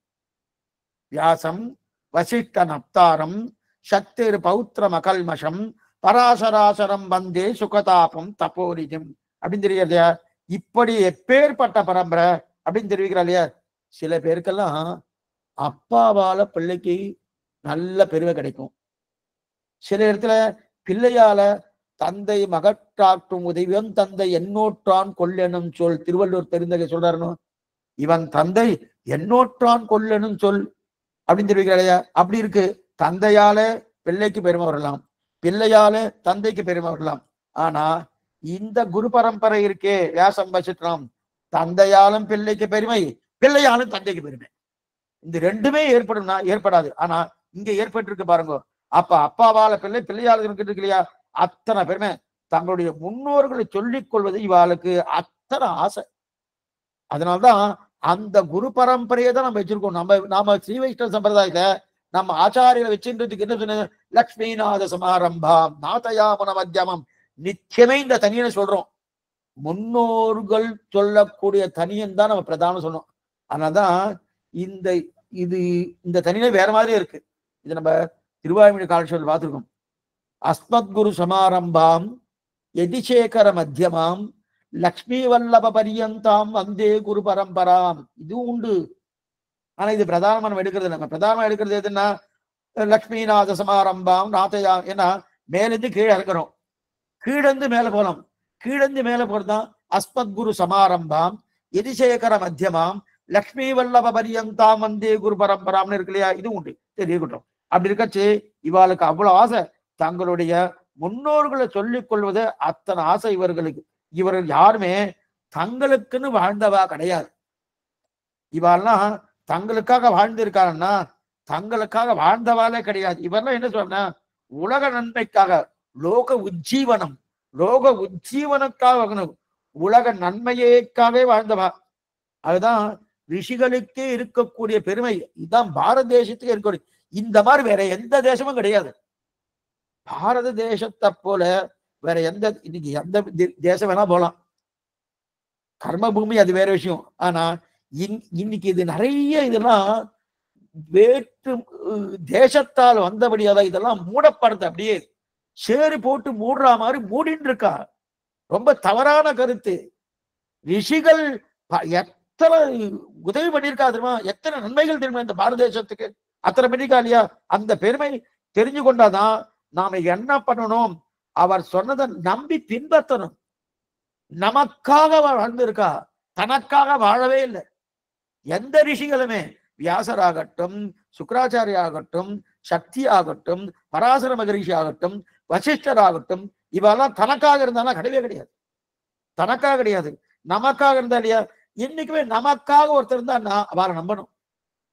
அவளை என்ன இது போறன்னா பிராட்டி புருஷகாரம் பண்றா. அவன் தனக்காக பார்க்கவே இல்லை. இந்த குழந்தைகள் நல்லா உஜ்ஜீவன் அடையணும், என் குழந்தைகள் ஆச்சு உஜ்ஜீவன் அடையணும், நமக்காக பரிந்து பேசுறா இல்லையா? அப்ப பிராட்டி வார்த்தை நம்புற மூணும். அதே போல இங்கேயும் இந்த ரிஷிகள் நமக்கா பண்றானோ அவ வார்த்தை பின்பற்றணும். அவர்கள் தங்கள் திறந்து வாழவில்லை. மேலும் பாகவதம் எத்தனை தடவை சொல்கிறோம்னா அதற்காக நல்லா பார்த்துக்கோ. பிரியத்துக்காக சொல்றேன், பிரியத்துக்காக ஒரு விஷயம் இல்லை. இப்ப பாகவதம் வியாசர் பகவான் தானே ஏற்றினார். சுக்கராச்சாரியர் தான் முதல்ல அது வியாசர் சுக்கராச்சாரிய உபதேசம் பண்ணார். சுக்கராச்சாரிய பரீட்சித்துக்கு உபதேசம் பண்ணி 7 நாட்கள் சப்தாகம் சொன்னார். தெரியாது. இப்ப சாமான்யமா இப்ப நம்ம லோகத்துல நாம ஏதாவது புதுசா ஒரு கவிதை எழுதி ஒரு புத்தகம் எழுதினாலோ அந்த புஸ்தகம் நிறைய போயிடுச்சுன்னு வச்சுக்கேன், அது ஓரளவுக்கு போனதுக்கு அப்புறம் அதுக்கு மேல அதுக்கு அந்த அது எவ்வளவு லாபம் வருதோ அந்த லாபத்துல அதை யாரு எழுதினாலும் யாரு ஆத்தாரோ அவளுக்கு கொஞ்சம் கொஞ்சம் கொடுத்துட்டு இருப்பா. பாக்குறோமோனும் ஒண்ணு வேண்டாம். இப்ப இந்த காலக்ஷேபமே யூடியூப்ல எல்லாம் போடுறான். நிறைய பேர் வந்து பார்த்துட்டோம் வச்சுக்கேன். அப்ப அடி உங்களுக்கு எல்லாம் இது கொடுக்குறான்னு வச்சுக்கேன். இப்ப நாம வியாசருக்கோ சுகருக்கோ உங்க பாகவதம் நாங்க கேட்டோம், 7 நாட்கள் கேட்டோம், 70 நாட்கள் கேட்டோம், 700 நாட்கள் கேட்டோம். இதுவோ உங்க சம்பாவனை ஏதாவது ஒண்ணு கொடுக்குறோமா? ஏதா ஆனா இன்னைக்கு கொடுக்குறா சில பேரு.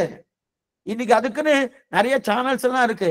அவெல்லாம் அந்தந்த இது எழுதியிருக்காளே, அவளுக்கு 10 பைசாவோ 20 பைசாவோ 1 ரூபாவோ 10 ரூபாவோ ஏதோ ஒன்று இத்தனை சேல்ஸ் ஆயிடுச்சுன்னா கொடுக்குறாரு இல்லையா? நீங்க இத்தனை காலக்ஷேபம் நாங்கள் பண்ணிருக்கோம், இந்த நீங்க எதனா எழுதியிருக்கேன். இன்னைக்கு புஸ்தகம் போட்டவாளுக்கு அந்த புஸ்தகம் இத்தனை சேல்ஸ் ஆயிடுச்சுன்னா உடனே கொண்டு கொடுக்குறா.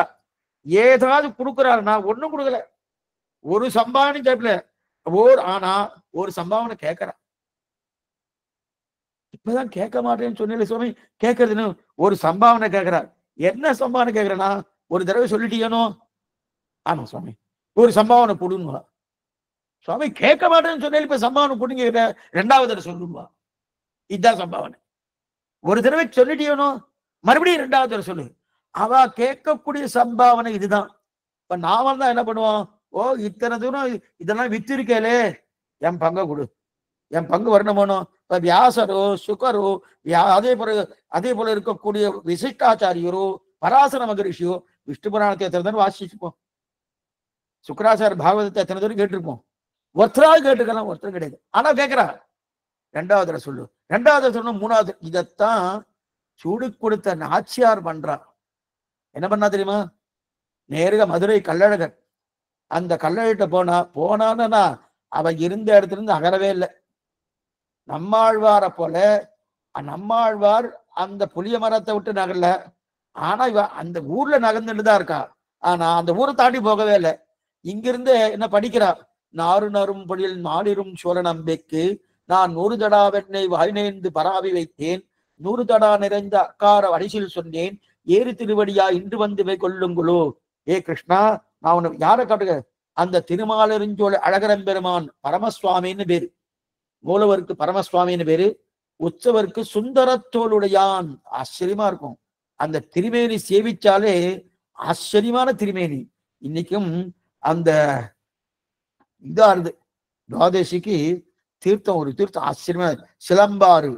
அந்த சிலம்பாறு தீர்த்தங்க கிடைக்கிறது. அந்த தீர்த்தத்துல என்ன திருமண்டா அந்த தீர்த்தம் எல்லாரும் போட்டுக்கிறா, இருக்கட்டும். அப்படி இருக்க செய்து அந்த இதுவும் மதுரை கள்ளழகர்னால என்னது நமக்கு அந்த சித்ரா பௌர்ணமி வைகாத்துல இருக்கணும், லட்சோபலட்ச மக்கள் அங்க வந்து சேரணும். அந்த பெருமாட்ட பிரார்த்திக்கிறா. நான் என்ன பண்ணிருக்கேன், நான் இந்த மாதிரி 100 தடா நிறைந்த அக்கார அடிசல் சொன்னேன், 100 தடா வெண்ணெய் கொடுத்துருக்கேன், 100 கங்காளம், 100 கங்காளம் அக்கார அடிசல். அக்கார அடிசல்னா எப்படி? சக்கரை பொங்கல் வேறு, அக்கார அடிசல் வேறு, ரெண்டும் ஒண்ணு இல்லை. கொஞ்சம் நல்லா புரிஞ்சுக்கணும். இது வேறு அது வேறு. சக்கரை பொங்கல்னா ஜலத்தை விடுறோம், ஜலத்தை விட்டு அதுக்குண்டான பருப்பு என்னவோ அதுக்குண்டான அரிசி போட்டு மேல வெள்ளத்தை போட்டு அது நல்லா கலந்து 2 மணி நேரத்தை அது ஆயிடும். ஆனா அக்கார வடிசல 2 மணி நேரம் இல்ல, கிட்டத்தட்ட 7 மணி நேரம் 8 மணி நேரம் மெனக்கடணும். அதுக்கு பாலிலே சமைத்த சோறு, ஜலமே கிடையாது. ஜலத்தால அரிசி அலம்பலாம். ஆனா அங்க கொதிக்க வைக்கிறது எதனால? பாலால தான் கொதிக்கணும், ஜலமே விடப்படாது. தண்ணியே விடாம பால் கொதிக்கணும். கொதிக்கச்சு அரிசியை போடணும். அந்த பாலுல அரிசி வேகணும், கிண்டிண்டே இருக்கணும். கார்த்தால 4 மணிக்கு ஆரம்பிச்சான்னா கிட்டத்தட்ட 11 மணிக்கு தான் அது முடியும். அது வரைக்கும் கிண்டிண்டே இருக்கணும். ஆனா 15 நாள் கிடையாது. இந்த மாதிரி அக்கார வடிசல்னு பேருக்கு. அந்த அக்கார வடிசல் பண்ணி உனக்கு சமர்ப்பிச்சுட்டேன். எத்தனை? 100 கங்காலம் சமர்ப்பிச்சாச்சு. 100 கங்காலம் சமர்ப்பிச்சாச்சு. சரி, 100 தடா வெண்ணெய், 100 கங்காலம் வெண்ணையை சமர்ப்பிச்சாச்சு. சமர்ப்பிச்சுன்னா கண்ணை வந்து சாப்பிட்டாச்சு. இவரை திருமாலிருஞ்சோழ அழகர் பெருமான் சாப்பிட்டாச்சு. சாப்பிட்டு, ஆண்டாள் எனக்கு என்ன வேணும்? நான் சாப்பிட்டுட்டேன், நீ சொன்ன மாதிரியா சாப்பிட்டேன், உனக்கு என்ன வேணும்? இதுக்கு பலமா என்ன வேணும்? புருஷார்த்தம் என்ன வேணும்னு கேட்டார். நான் வந்து என்ன சாப்பிட்டேனும் நான் கேட்டதுட்ட இதுக்குன்னு நான் வந்து 50,000 ரூபாய் 60,000 ரூபாய் செலவழிச்சிருக்கேன். எனக்கு ஒரு 10 லட்சத்துக்கு ஒரு ஆர்டர் காத்துன்னு இருக்கு. அதை நீ சரி பண்றியா? அது எனக்கே வரா மாதிரி பண்ணீங்கன்னா போறோம் அப்படின்னு நம்ம கேட்போம். ஆண்டாள் எதுனா கேட்டிருக்க, இந்த சாப்பிட்டேனும், ஆமா, இதுக்கு என்ன வேணும் சொல்லு அப்படின்னா, ஒண்ணுமே இல்லை, மறுபடியும் இது 100 கங்காலம் அக்காரோட சொல் கொடுக்குறேன், 100 கங்காலம் வெண்ணெய் கொடுக்குறேன், அதை சாப்பிடணும்.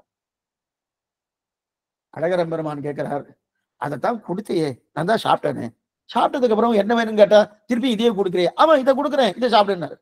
சரி இதை சாப்பிடுறேன், இதை சாப்பிடறதுக்கு என்ன பண்ணணும், திருப்பி அதையே கொடுக்குறேன்.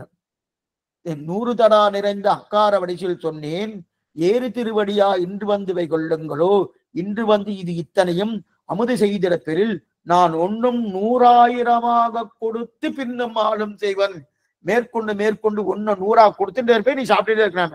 இது போல நாம பாகவதம் சொன்னா அவ அதுக்கு என்ன கேட்கிறா சம்பாவனை, 2வது தடவை சொல்லு, 2வது தடவை சொன்னதுக்கு அப்புறம் 3வது தடவை சொல்லு, இப்படின்னு சொல்லியிருக்கா இல்லையா. அதனால இத்தனை தூரம் ரிஷிகள் நமக்காக இருக்கா. அந்த ரிஷிகள் தான் ஆப்தர்கள்னு பேரு.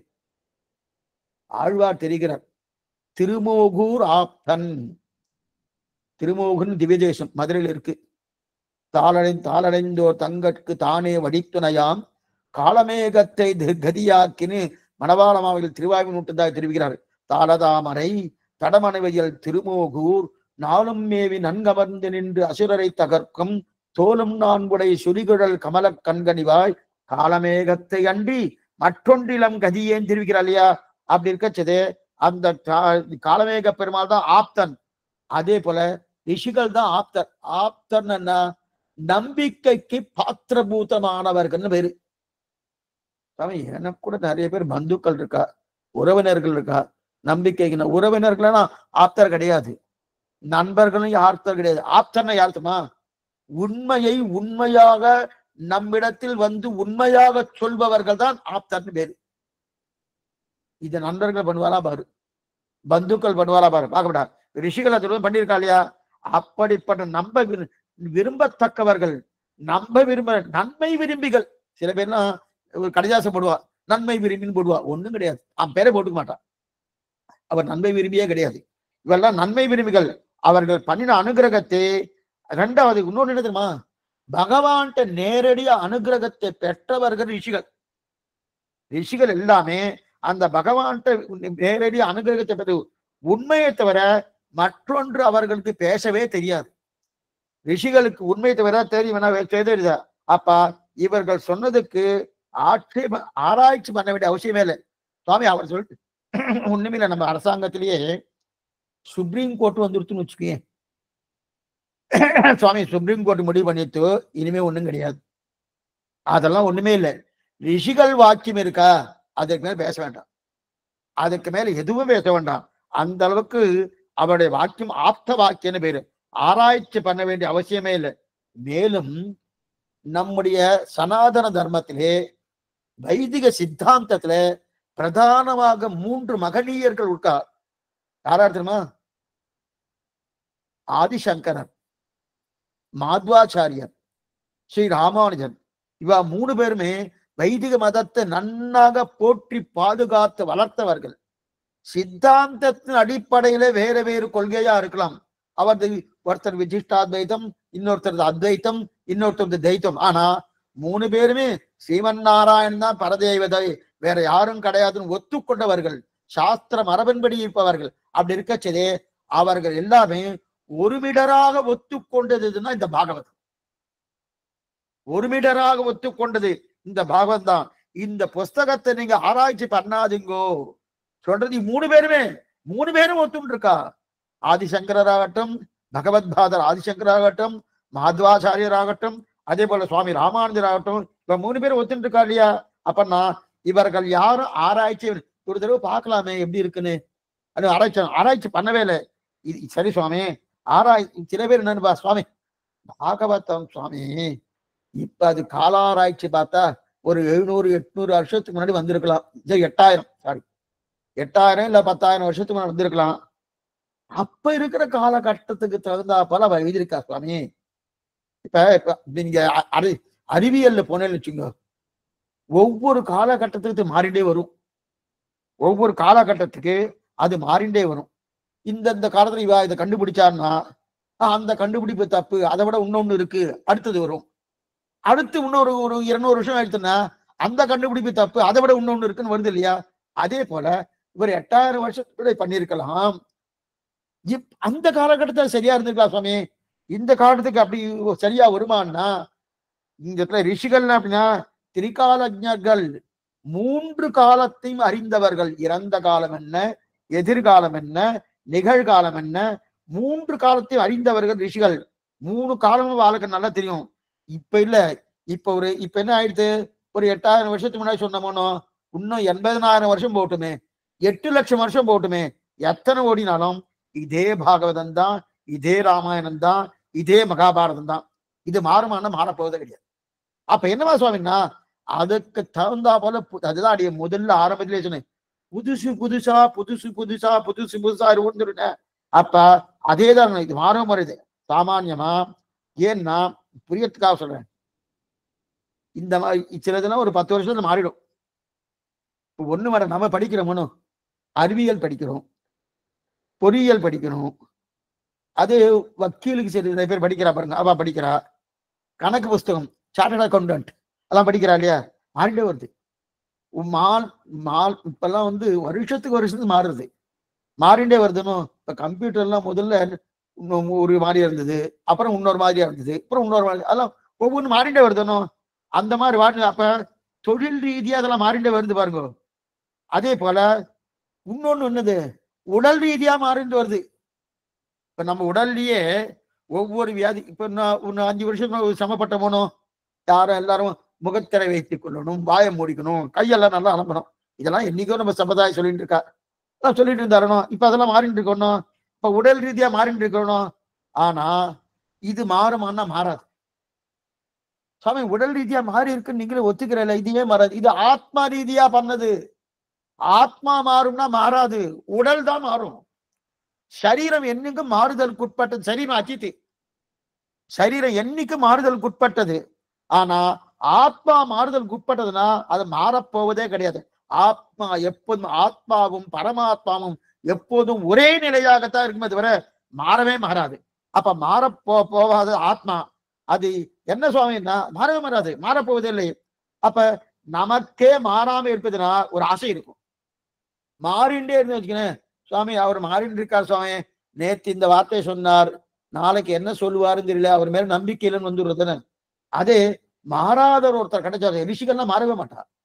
ஆனா ரிஷியுடைய வாக்கியம் சுவாமி, அவர் சொன்னாரோனோ, அவர் சொன்னாருன்னா அவ்வளவுதான். மேலையார் செய்வனகள் வேண்டுவன கேட்டீர், அதைத்தான் ஆண்டாள் நிர்தாரணம் பண்றார் மாலே மணிவண்ணா பாசுரத்திலே. இப்ப மேல் 26வது பாசுரம் இதுக்கு சொல்ல வந்தேன்னா, அப்ப மாறப்போவதே கிடையாது இல்லையா. ஏன்னா ஆத்மா பரமாத்மா படிப்புக்கு வந்துட்டோம்னா அது எல்லாம் மாறுமானா மாறுதல் கிடையாது. அதே அறிவியல் படிப்போ அல்லது கணக்கு படிப்போ வக்கீல் படிப்போ என்ன படிப்புனா இருக்கட்டும், இன்னைக்கெல்லாம் திரைத்துறைக்குன்னு ஒரு படிப்பு வந்துருச்சு, நாடகத்துறைக்குன்னு ஒரு படிப்பு வந்துருச்சு, அதெல்லாம் கூட மாறிட்டு இருக்கு. ஆனா இது மாறுமானா மாறவே மாறாது. மற்ற படிப்பெல்லாம் மாறுதலுக்கு உட்படுகிற வித்தியைகள் உண்டு, ஆனால் பரமாத்மா ஆத்மா படிப்புக்கு மாறுதலே கிடையாது, எப்பவும் கிடையாது. அதனால்தான் இதிகாச புராணங்கள் எத்தனை நாள் ஆனாலும் அது அப்படியே தான் இருக்கும், மாறுமானா மாறவே மாறாது. இது எப்படியே தான். ஆக 18,000 ஸ்லோகங்கள் கொண்டது பாகவதம், 12 ஸ்கந்தங்களோடு கூடியது பாகவதம். இதை எழுதியவர் ஆத்தர், எழுதியர் வேதவியாசர். வியாசர் தன் குமாரரான சுக்கராச்சாரியருக்கு இது உபதேசம் பண்றார். தன் திருக்குமாரர் யாரு, சுக்கராச்சாரியர், சுக்கராச்சாரியருக்கு உபதேசம் பண்றார். வியாசர் எத்தனையோ புராணங்கள் எழுதினார். இப்ப இந்த பாகவதம் எப்படி எழுதினாருன்னு சொல்றேன், இதை பார்த்துருவோம். அப்படியே கொஞ்சம் ஃபாஸ்டா தான் போயிட்டு இருக்கேன், ஒண்ணுமே இல்லை, ஃபாஸ்டா சொல்ல வேண்டியதே கிரமமா சொல்லிதான் இருக்கேன். ஆனா அது கொஞ்சம் விரைவா போயிட்டு இருக்கேன், இருக்கட்டும். இப்ப வியாசர் இந்த புராணத்தை எப்படி எழுதினார், எத்தனையோ புராணம் எழுதியிருக்கார். இதிகாசத்துல மகாபாரதத்தை எழுதினது வியாசர் பகவான் தான். 1.25 லட்சம் ஸ்லோகம், சாமானியம் இல்லை. பாரதம் பண்ட புராணம்னு சொல்லுவா தெலுங்குல. பண்டபுரம் ரொம்ப பெருசு, பண்டன்னா கல்லுன்னு அர்த்தம் இல்லை, பண்டபுரம் ரொம்ப பெருசு, அவ்வளவு பெருசு, அமோகமா இருக்கு. ஆனால் அவருக்கு என்னைக்குமே இது எழுதினதுக்கு அப்புறம், இந்த பாரதம் எழுதினதுக்கு அப்புறம் கொஞ்சம் வருத்தமா இருந்தது. மகாபாரதம் எழுதினதுக்கு வருத்தமா, ஏன் சுவாமி 1.25 லட்சம் ஸ்லோகம் எழுதியிருக்காரு வியாசர், அதோட வருத்தம் இருக்கு? வருத்தம் தான் இருந்திருக்கு. ஏன்னா இமாச்சலத்துக்கு போயிட்டார். நேரா எங்க இமாலய பர்வதம், அங்க பர்வத்துக்கு போயிட்டார். அங்க பர்வத்துக்கு அங்க சரஸ்வதி நதிக்கரையில் உட்கார்ந்துட்டு இது இத்தனையும் பண்றாரு. இத்தனை இது எங்க தெரியுமா? அதையும் சேர்த்து சொல்லிடுறேன். அதாவது இன்னைக்கு பத்ரிகாஷ்டமம் போறமுனும் ஏனமுனாகி இனிடமிடந்து அன்று இணையடி இமயவர் வணங்க தானவனாகம் தரணியில் புரள தடஞ்சிலை குனித்தயம் தலைவன் தேனமர் சோலை கற்பகம் பயந்த தெய்வனன் நறுமலர் கொணர்ந்து வானவர் வணங்கும் கங்கையின் கரைமேல் வதரியாசிரமத்துள்ளானே திருவங்கியாழ்வார் பாசனம் பெரிய திருமயில. அந்த பத்ரி இருக்கு இல்லையா, பத்ரியிலிருந்து 3 மைல் மேல போகணும். மேல போய் பத்ரியில 3 நாள் தங்கணும். முதல்ல மத்தியில 3 நாள் தங்கணும்னு சாஸ்திரம் சொல்றது. நாமெல்லாம் இருக்கிறது இல்லை. போன வேகத்திலே திரும்புறோம். சுவாமி குளிர் நடுங்கிறது. சுவாமி இங்கேயே இங்க நடுங்கிறது. இங்கேயே குளிராத்தான் 27, 26, ஏன் சில நேரத்தில் 23 கூட வந்துடுறது. இதுக்கு சொல்ல வந்தேன்னா அப்படி இருக்கச்சதே குளிர் நடுங்கிறது. சுவாமி எங்க சுவாமி ஒரு ராத்திரியே இருக்க முடியல, 3 ராத்திரி இருக்கு சொல்றேல. முதல்ல குளிக்கணுமே, அலக்கநந்தால குளிக்கணுமே. ஆனா அங்க அலக்கநந்தால குளிக்கணும்னா அலக்கநந்தால நேரம் குளிக்கணும். அங்க தப்தபதினு இருக்கு, அந்த தப்த குண்டம். அந்த தப்த குண்டத்துல நன்னா சூடா சுடுன்னு இருக்கும், நன்னா சுடு. அங்க போய் குளிக்கலாம், இருக்கட்டும். அப்படி இருக்க செய்து 3 நாள் ராத்திரி தங்கணும்னு சொல்லியிருக்கார். ஆனா குளிர் தாங்கணும் கிளம்பி வந்துடும். ஆனா பத்ரிக்கு மேலே 3 மைல் நடக்கணும். பத்ரிக்கு மேல 3 மைல் நடந்தா அங்க மானான்னு ஒரு இடம் இருக்கும். அது அங்க போயிருக்கச்சே அங்க அங்க ஒரு கடையில ஒரு போர்டு போட்டிருந்தா. என்ன போர்டு நீங்க சொன்ன எனக்கு ஆச்சரியப்படுவாரு. சொல்லப்படாதுன்னு சொல்லிடுறேன். பாரத தேசத்தின் இதுதான் கடைசி டீ கடைன்னு போட்டிருக்கான். என்ன அதுக்கப்புறம் சீன எல்லை, அதுக்கப்புறம் சீன எல்லை வந்துடுறது. இதுக்கு சொல்ல வந்த மானா, அந்த இடத்துக்கு மானான்னு பேரு. அந்த மானாங்கிற இடம் இருக்கு. அந்த இடத்துல மானாங்கிற இடத்துல வியாச குகை இருக்கு. அங்கதான் அந்த ஆச்சரியமான குகை. அங்க போய் செய்யணும். வியாசருடைய சிலை அங்க இருக்கு, அந்த குகை இருக்கு. அங்க போய் அங்க அமர்ந்து கொண்டுதான் மகாபாரதத்தை எழுதினார் சுவாமி வியாச பகவான். வியாசர் வந்து யாரு? ஸ்ரீமன் நாராயணுடைய ஆவேச அவதார் தான் வியாசர். சாமானியவர் இல்ல வியாசர், யாரோ ஒருத்தர் இல்ல, பகவான் தான் வியாசராக அவதாரம் பண்ணார். ஆனா ஆவேச அவதாரம், சாட்சாத் அவதாரம் கிடையாது. ஆவேச அவதாரம் என்ன, சாட்சாத் அவதாரம் என்ன, கௌண அவதாரம், முக்கிய அவதாரம் என்னன்னு பின்னாடி வரைச்சு நான் சொல்றேன். இது ராமானுஜன் வரப்போறது. இதுலயும் பின்னாடி வரலாம்னு நினைக்கிறேன், வந்துச்சுன்னா சொல்றேன். இதுக்கு சொல்ல வந்தேன்னா ஆவேச அவதாரம். அப்படி இருக்கச்சு அங்க ஆவேச அவதாரம் வியாசரே வந்திருக்கா இல்லையா, அவர் தான் அங்க குகல உட்கார்ந்து மகாபாரதம் எழுதினார். எழுதும் போது பக்கத்துல சரஸ்வதி ஓடின்னு இருக்கு. மானாக்கு பக்கத்துல சரஸ்வதி ஓடின்னு இருக்கு. இப்ப கிடையாது, ஓடின்னு இருக்கு. ஓடின்னு இருக்கச்சு அப்ப ஒரே சத்தம், ஓன்னு பேர் இருக்கு. இந்த நதி ஓடினா எப்படி இருக்கும்? அது நீங்க வந்து பெரிய டேம்லாம் இருக்கச்சே, டேம் பக்கத்துல போய் நின்று சவுண்ட், பெரிய சத்தம் ஒரு போனோம். அந்த மாதிரி பேரிரைச்சல். அதனால நான் இவருக்கு அது பிடிக்கல. ஒரு மகாபாரதி எழுதிட்டு இருக்காரு, இவருக்கு பிடிக்கல. அவளை பார்த்து கோபிச்சுட்டார். சரஸ்வதி நதி தான் வந்துருக்கு. அந்த சரஸ்வதியை பார்த்து கோச்சுட்டார். கோச்சுட்டா அப்ப அவர் போட்ட சத்தம் என்ன பண்ணா, அந்த சரஸ்வதி அந்தர்வாணியா போயிடுச்சு, மேல வரல. மானா வரைக்கும் சரஸ்வதி வருது, சரஸ்வதி நதி வருது. அங்க வந்த உடனே அங்க அந்தர்வாணினா பூமி கடியில போயிடுது. அந்த பூமி கடியில போயிட்டா அங்க போனவா எங்க திருப்பி மேல வந்தா, அலகாபாத்ல தான் வந்தா. அங்க பூமி கடியில போனவா சரஸ்வதி அதற்கு மேற்கொண்டு அலகாபாத்ல தான் வந்தா. எவ்வளவு தூரம்னா, எவ்வளவு தூரம் உள்ளுக்குள்ளே பூமிக்கு உள்ளுக்குள்ளே ஓடிட்டு இருக்கானா, இமாச்சலம் பத்ரியில ஆரம்பிச்சா, பத்ரியில பூமிக்குள்ள போனவா அங்கிருந்து தேவப்பிரயாகை, தேவப்பிரயாக ஆகணும்னு அங்கிருந்து நேரம் ஹரித்வார், ஹரித்வார் முடிஞ்ச உடனே அந்த உத்தரப்பிரதேசம், உத்தரப்பிரதேசம் மூணும் கூடி கிழக்கே இருக்கிற திரிவேணி சங்கமம், அதாவது திரிவேணி சங்கம்னு தெரியும். அலகாபாத்ல திரிவேணி சங்கம், கங்கா, யமுனா, சரஸ்வதி, இந்த 3 நதி ஓடுறது இல்லையா, அதுல வந்து சரஸ்வதி அதுலதான் வந்து பூமிக்குள்ள ஓடிட்டு அங்கதான் வந்து கலக்கிறான். அது வரைக்கும் எவ்வளவு தூரமா இருக்கும். அங்க வியாசர் கோச்சின்றார், தான் மகாபாரதம் எழுதச்சு அதுக்கு எது இடையூறா இருக்கணும் கோச்சின்றபடியாலே அங்க அந்தர்வாணியா போயிட்டு பூமிக்குள்ள போயிட்டு அங்கிருந்து அப்படியே நேரா வந்து உத்தரப்பிரதேசம் வந்து அங்க அலகாபாத்ல வந்து திரிவேணி சங்கமத்தை தான் அங்க வந்து சேர்க்கிறா. அப்ப சரஸ்வதி நதிக்கும் மகாபாரதத்துக்கும் நிறைய தொடர்பு இருக்கு, நெருங்கின தொடர்பு. சரஸ்வதி நதிக்கும் மகாபாரதம் நெருங்கிய தொடர்பு இருக்கு. அப்ப பாரதத்தை முடிச்சிட்டார், எழுதி முடிச்சிட்டார். எழுதி முடிச்ச உடனே பாரதம் பஞ்சமோ வேதகான்னு சொல்லியிருக்கு சாஸ்திரம். மகாபாரதம் 5வது வேதம். ரிக்வேதம், யஜுர்வேதம், சாமவேதம், அதர்வண வேதம், 5வது வேதம் ஸ்ரீ மகாபாரதம். அவ்வளவுதான் சொல்லிருக்கு. அதனால் ஆனா எழுதிட்டாரே தவிர நல்லா எழுதிட்டார். 1.25 லட்சம் ஸ்லோகம். சுவாமி என்னைக்கு சுவாமி சாத்துவார் பண்றது தெரியாது. இது வரைக்கும் மகாபாரதம் யாரா பூர்த்தியா சொல்லியிருக்கா? சொன்னவா நிறைய பேர் இருக்கா. ஒருத்தர் ராமாயணம் 24,000 ஸ்லோகத்தையும் பூர்த்தியா சொன்னவாறு இருக்கா. மகாபாரதம் 1.25 லட்சம் ஸ்லோகம் பூர்த்தியா சொன்னவாறு இருக்கா. இல்லாம ஒண்ணும் கிடையாது. இன்னைக்கும் சில பேர் சொல்லிட்டு தான் இருக்கா. இன்னைக்கு நீங்க இங்க இந்த நார்த் சைடு போன உத்தரம் சைடு நார்த் பக்கம் போனேன்னா நிறைய பேர் மகான்கள்லாம் அதுல சொல்லிட்டு தான் இருக்கா. இருக்கட்டும்.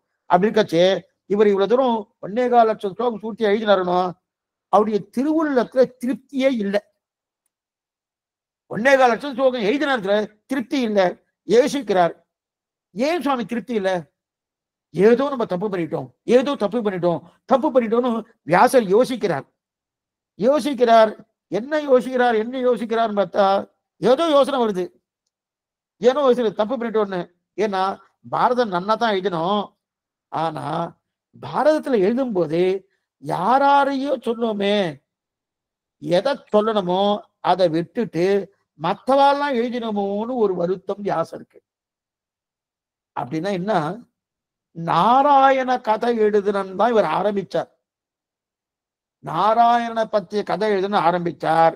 அப்ப என்னன்னா கண்ணனை பத்தி பேசணும்னு ஆரம்பிச்ச உடனே ஆனால் யார் யாருக்கு சண்டை, அம்பிகை, அம்பிகா இவால பேரு, அப்ப துரியோதன உற்பத்தி என்ன, திருதராசன உற்பத்தி என்ன, பஞ்சபாண்டு உற்பத்தி என்ன, திருதட்டம் என்ன, அஸ்வத்தாம என்ன, அதே போல இருக்க துரோணாச்சாரி என்ன, பீஷ்மாச்சாரி என்ன, அங்க இருக்கிற யமுனா காவே யமுனா அதே மாதிரி கங்கா அதெல்லாம் என்ன, இதை பத்தி எல்லாம் எழுதினார்.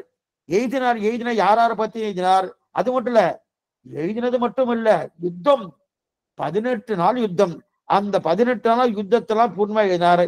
இதெல்லாம் எழுதுன யார் யாரை ஏமாத்தினா, யாரெல்லாம் எப்படி பண்ணா, யார் யாரை எப்படி கொண்டா, இது எத்தனை பேசினபடியாலே அவருடைய நாக்கு எச்சில் ஆயிடுச்சு. என்ன சுவாமி கையை வச்சு தொட்டுட்டார? நாக்கு எச்சில்னா என்ன தெரியுமா அர்த்தம்? பகவானை பத்தி பேசியதாமே வேற எதுவா பேசினா அது எச்சில் வாயின்னு பேரு. சில பேர்லாம் சொல்லுவா பாருங்க, ஏதோ ஒரு தப்பான வார்த்தை சொன்னா போய் வாயை அலம்புங்கன்றாலே அப்படின்னு அர்த்தம். எச்சில் வாயாட்டுன்னு அர்த்தம். வாயை அலம்புகை. நல்ல வார்த்தை உங்க வாக்குல வராதா? போய் வாக்கு சுத்தம் பண்ணு அப்படின்னு சொல்றா பாருங்க. அப்ப அதே போல இவர் என்ன பண்ணாரா? நல்ல வார்த்தை சொல்லிக்கணும். அப்ப மகாபாரதம் நல்ல வார்த்தையே இல்லையா சுவாமி? இவருக்கு இல்லை, நிஜமாவே இல்லை. ஏன் இல்லைன்னா நாராயண கதை எழுதணும் தான் இவர் ஆரம்பிச்சார். அம்பாலிகா, பீஷ்மாச்சாரி, துரோணாச்சாரி, இவரது என்னென்ன உண்டு, கர்ணன், இவரை பத்தி பேசிட்டு இருந்த.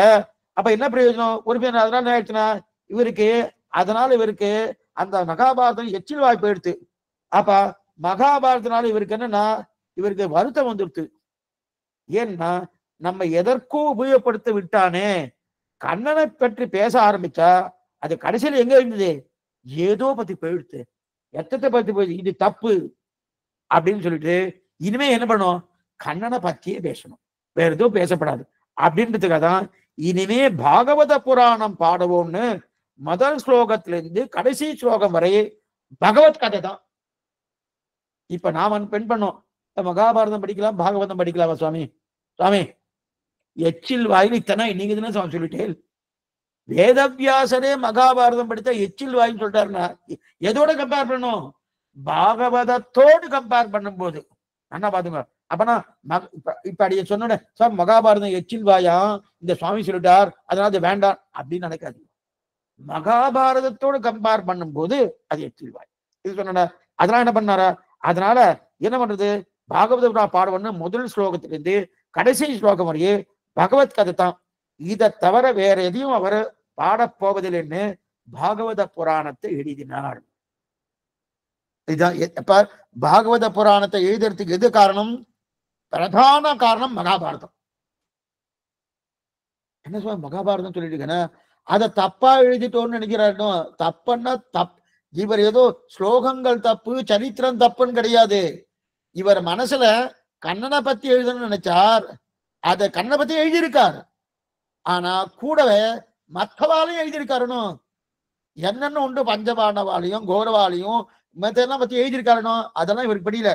கண்ணனுடைய சரித்திரம் மட்டுமே இருக்கணும். அப்ப பகவான் ஸ்ரீமன் நாராயணன் சரித்திரம் மட்டுமே இருக்கணும், வேற எதுவும் இருக்கக்கூடாது அப்படின்றதுக்காக தான் பாகவத புராணத்தை எழுதினார். இதத்தான் தான் பிள்ளை சுக்கராச்சாரி உபதேசிக்க அவர் பரீட்சித்து மகராஜத்துக்கு உபதேசம் பண்ணார். பரீட்சித்துக்கு. பரீட்சித் யாரு? அர்ஜுனனுடைய பேரன் பரீட்சித்து. இப்ப இந்த சுக்கராச்சாரிய மூலமா தான் நமக்கு இந்த பாகவதமே கிடைச்சிருக்கு. ஏன்னா அவர் எழுதிட்டார், வேதவியாசர் எழுதிட்டார். எழுதி முடிச்ச உடனே யாருக்கு உபதேசம் பண்ணார்? சுக்கராச்சாரியர். சுக்கராச்சாரியர் யாருக்கு உபதேசம் பண்ணார்? பரீட்சித்து. நமக்கு இப்ப எங்கிருந்து வரும்னா பாகவதம் பரீட்சித்து சுக்கராச்சார சம்பாதத்திலிருந்து வரப்போறது. என்னன்றது நம்ம பார்க்கலாம். பரீட்சித்துக்கு எப்படி உபதேசம் பண்ணார், எதனால் உபதேசம் பண்ணார்? அவர் பெரிய மகாராஜா. அந்த மகாராஜா இதெல்லாம் கேட்கறதுக்கு நாழி இருக்கா, எதனால் ஆச்சு, என்ன ஆச்சுன்னு நாளை தினம் பார்ப்போம். ஆழ்வாரும் பெருமானார்ஜிய திருவிழேசனம், ஆச்சாரியன் திருவிழேசனம், பாகவதால் திருவடிகளே சரணம். சந்தேகம் இதாக அவசியம் கேட்கும்படி பிரார்த்திக்கிறேன். நாளைய தினம் சாயங்காலம் இதே காலட்சேபம் 5 மணிக்கு ஸ்ரீமத் பாகவதம் உண்டு. அவசியம் வரும்படி ஒத்தொத்தரும் இன்னொரு 2 பேர் ஐஷன் வந்தார். கண்ணனுடைய அனுபவத்தினதுன்னா அவனுக்கு பிரீத்தி ஏற்படுது. அந்த பிரீத்தி வந்தாலே நம்ம குடும்பமே க்ஷேமமா இருக்கும். அவனுடைய அனுபவம் தான் நமக்கு முக்கியம் தவிர மற்ற அனுபவம் எல்லாம் தன்னடைய நமக்கு கிடைக்கப்படுது. அவசியம் ஒருத்தர் ஐஷ்ணு வரும்படி பிரார்த்திக்கிறேன். சந்தேகம் இல்லை, கேட்கலாம்.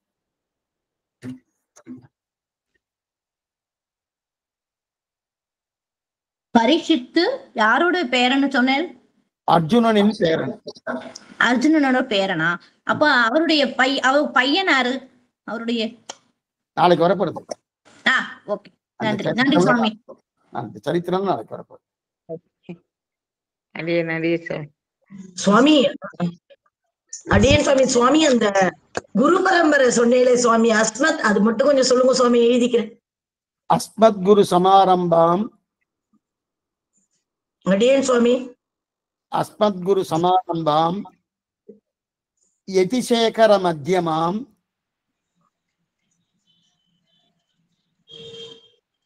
ஆச்சி சுவாமி. லக்ஷ்மி வல்லப பரியந்தாம் ஆச்சி சுவாமி. வந்தே குரு பரம்பராம். அடியன் சுவாமி. பாக்யன் சுவாமி. தன்யஸ்மி சுவாமி. சுவாமி அப்ப சுகர் மகிழ்ச்சி பரீட்சித்துக்கு சொல்லலையா பாகவதம்? தன்யோஸ்மி சுவாமி.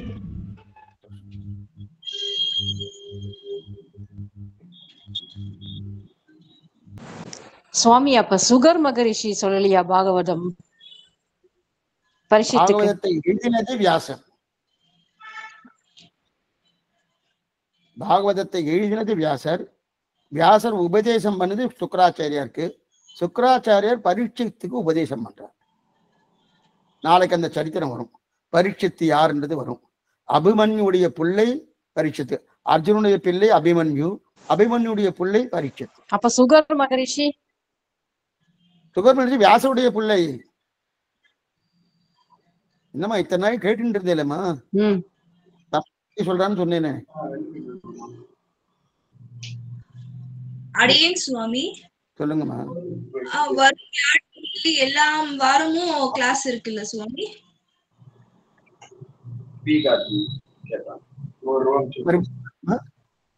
புரியல, நான் கேள்வி கேட்டே அவருக்கு அதுவே போல. அது ஆக்சுவலா ப்ளூடூத் இருக்கனாலயா? அடியேன் சுவாமி. சொல்லுங்கம்மா. வரும் வியாழன் வெள்ளி எல்லா நாட்களுமே வாரத்தில் 2 நாள் கிளாஸுங்களா சுவாமி? இது அடியே 2-3 சன்னதி கைங்கறி எல்லாம் பண்ணிட்டு இருக்கேன். அந்த சன்னதியில உற்சவங்கள்லாம் வந்துட்டோம்னா அப்ப அடியே அங்க கைங்கரியத்துக்கு போயிடுவேன். அப்ப அந்த டயத்துல காலட்சேபங்கள் இருக்காது. அப்ப எப்பன்னு அது கரெக்டா தெரியாது. அடுத்த வாரம் நிச்சயமா இது உண்டு, யதீந்திரமத தீபிகா உண்டு. நாளைக்கு உண்டு, கட்டாயம் உண்டு பாகவதம். அடுத்த வாரம் பாகவதம் உண்டா இல்லையான்னு ஒரு அடுத்த வாரத்துல சொல்றேன். யதீந்திரமதி தீபிகா ஆரம்பிச்சு நான் சொல்றேன். இன்ஃபார்ம் பண்ணுவீங்கல்ல சுவாமி? அது அடுத்த வாரம் கொஞ்சம் பெங்களூர்ல ஒரு 2-3 காலட்சேபங்கள் இருக்கு, அதுக்காக போக வேண்டியிருக்கு அடுத்த வியாழக்கிழமை. அது கரெக்டா தெரியல, அது இன்னும் அது கன்ஃபார்ம் ஆகல. ஆனதுக்கு அப்புறம் நான் சொல்றேன். அது போயிடுதுன்னா, ஆனா உங்களுக்கு யதீந்திரமதி தீபிகா உண்டு அடுத்த வாரம். காப்போத்தம் அடுத்த வாரம் நான் சொல்றேன் இருக்கா இல்லையான்னு. இப்படியா இருந்தாலும் அதை நான் காம்பன்சேட் வேற ஏதாவது நாள்ல வச்சுட்டு காம்பன்சேட் பண்ணிக்கலாம், ஒன்றும் ப்ராப்ளம் இல்லை. அடியேன் சுவாமி, அடியேன் சுவாமி. நன்றி சுவாமி. நன்றி சுவாமி. அடியேன் சுவாமி. அடியேன் சுவாமி. தன்யோஸ்மி சுவாமி. அடியேன் சுவாமி. ஸ்ரீமதே ராமானுஜாய நமः. அடியேன் சுவாமி.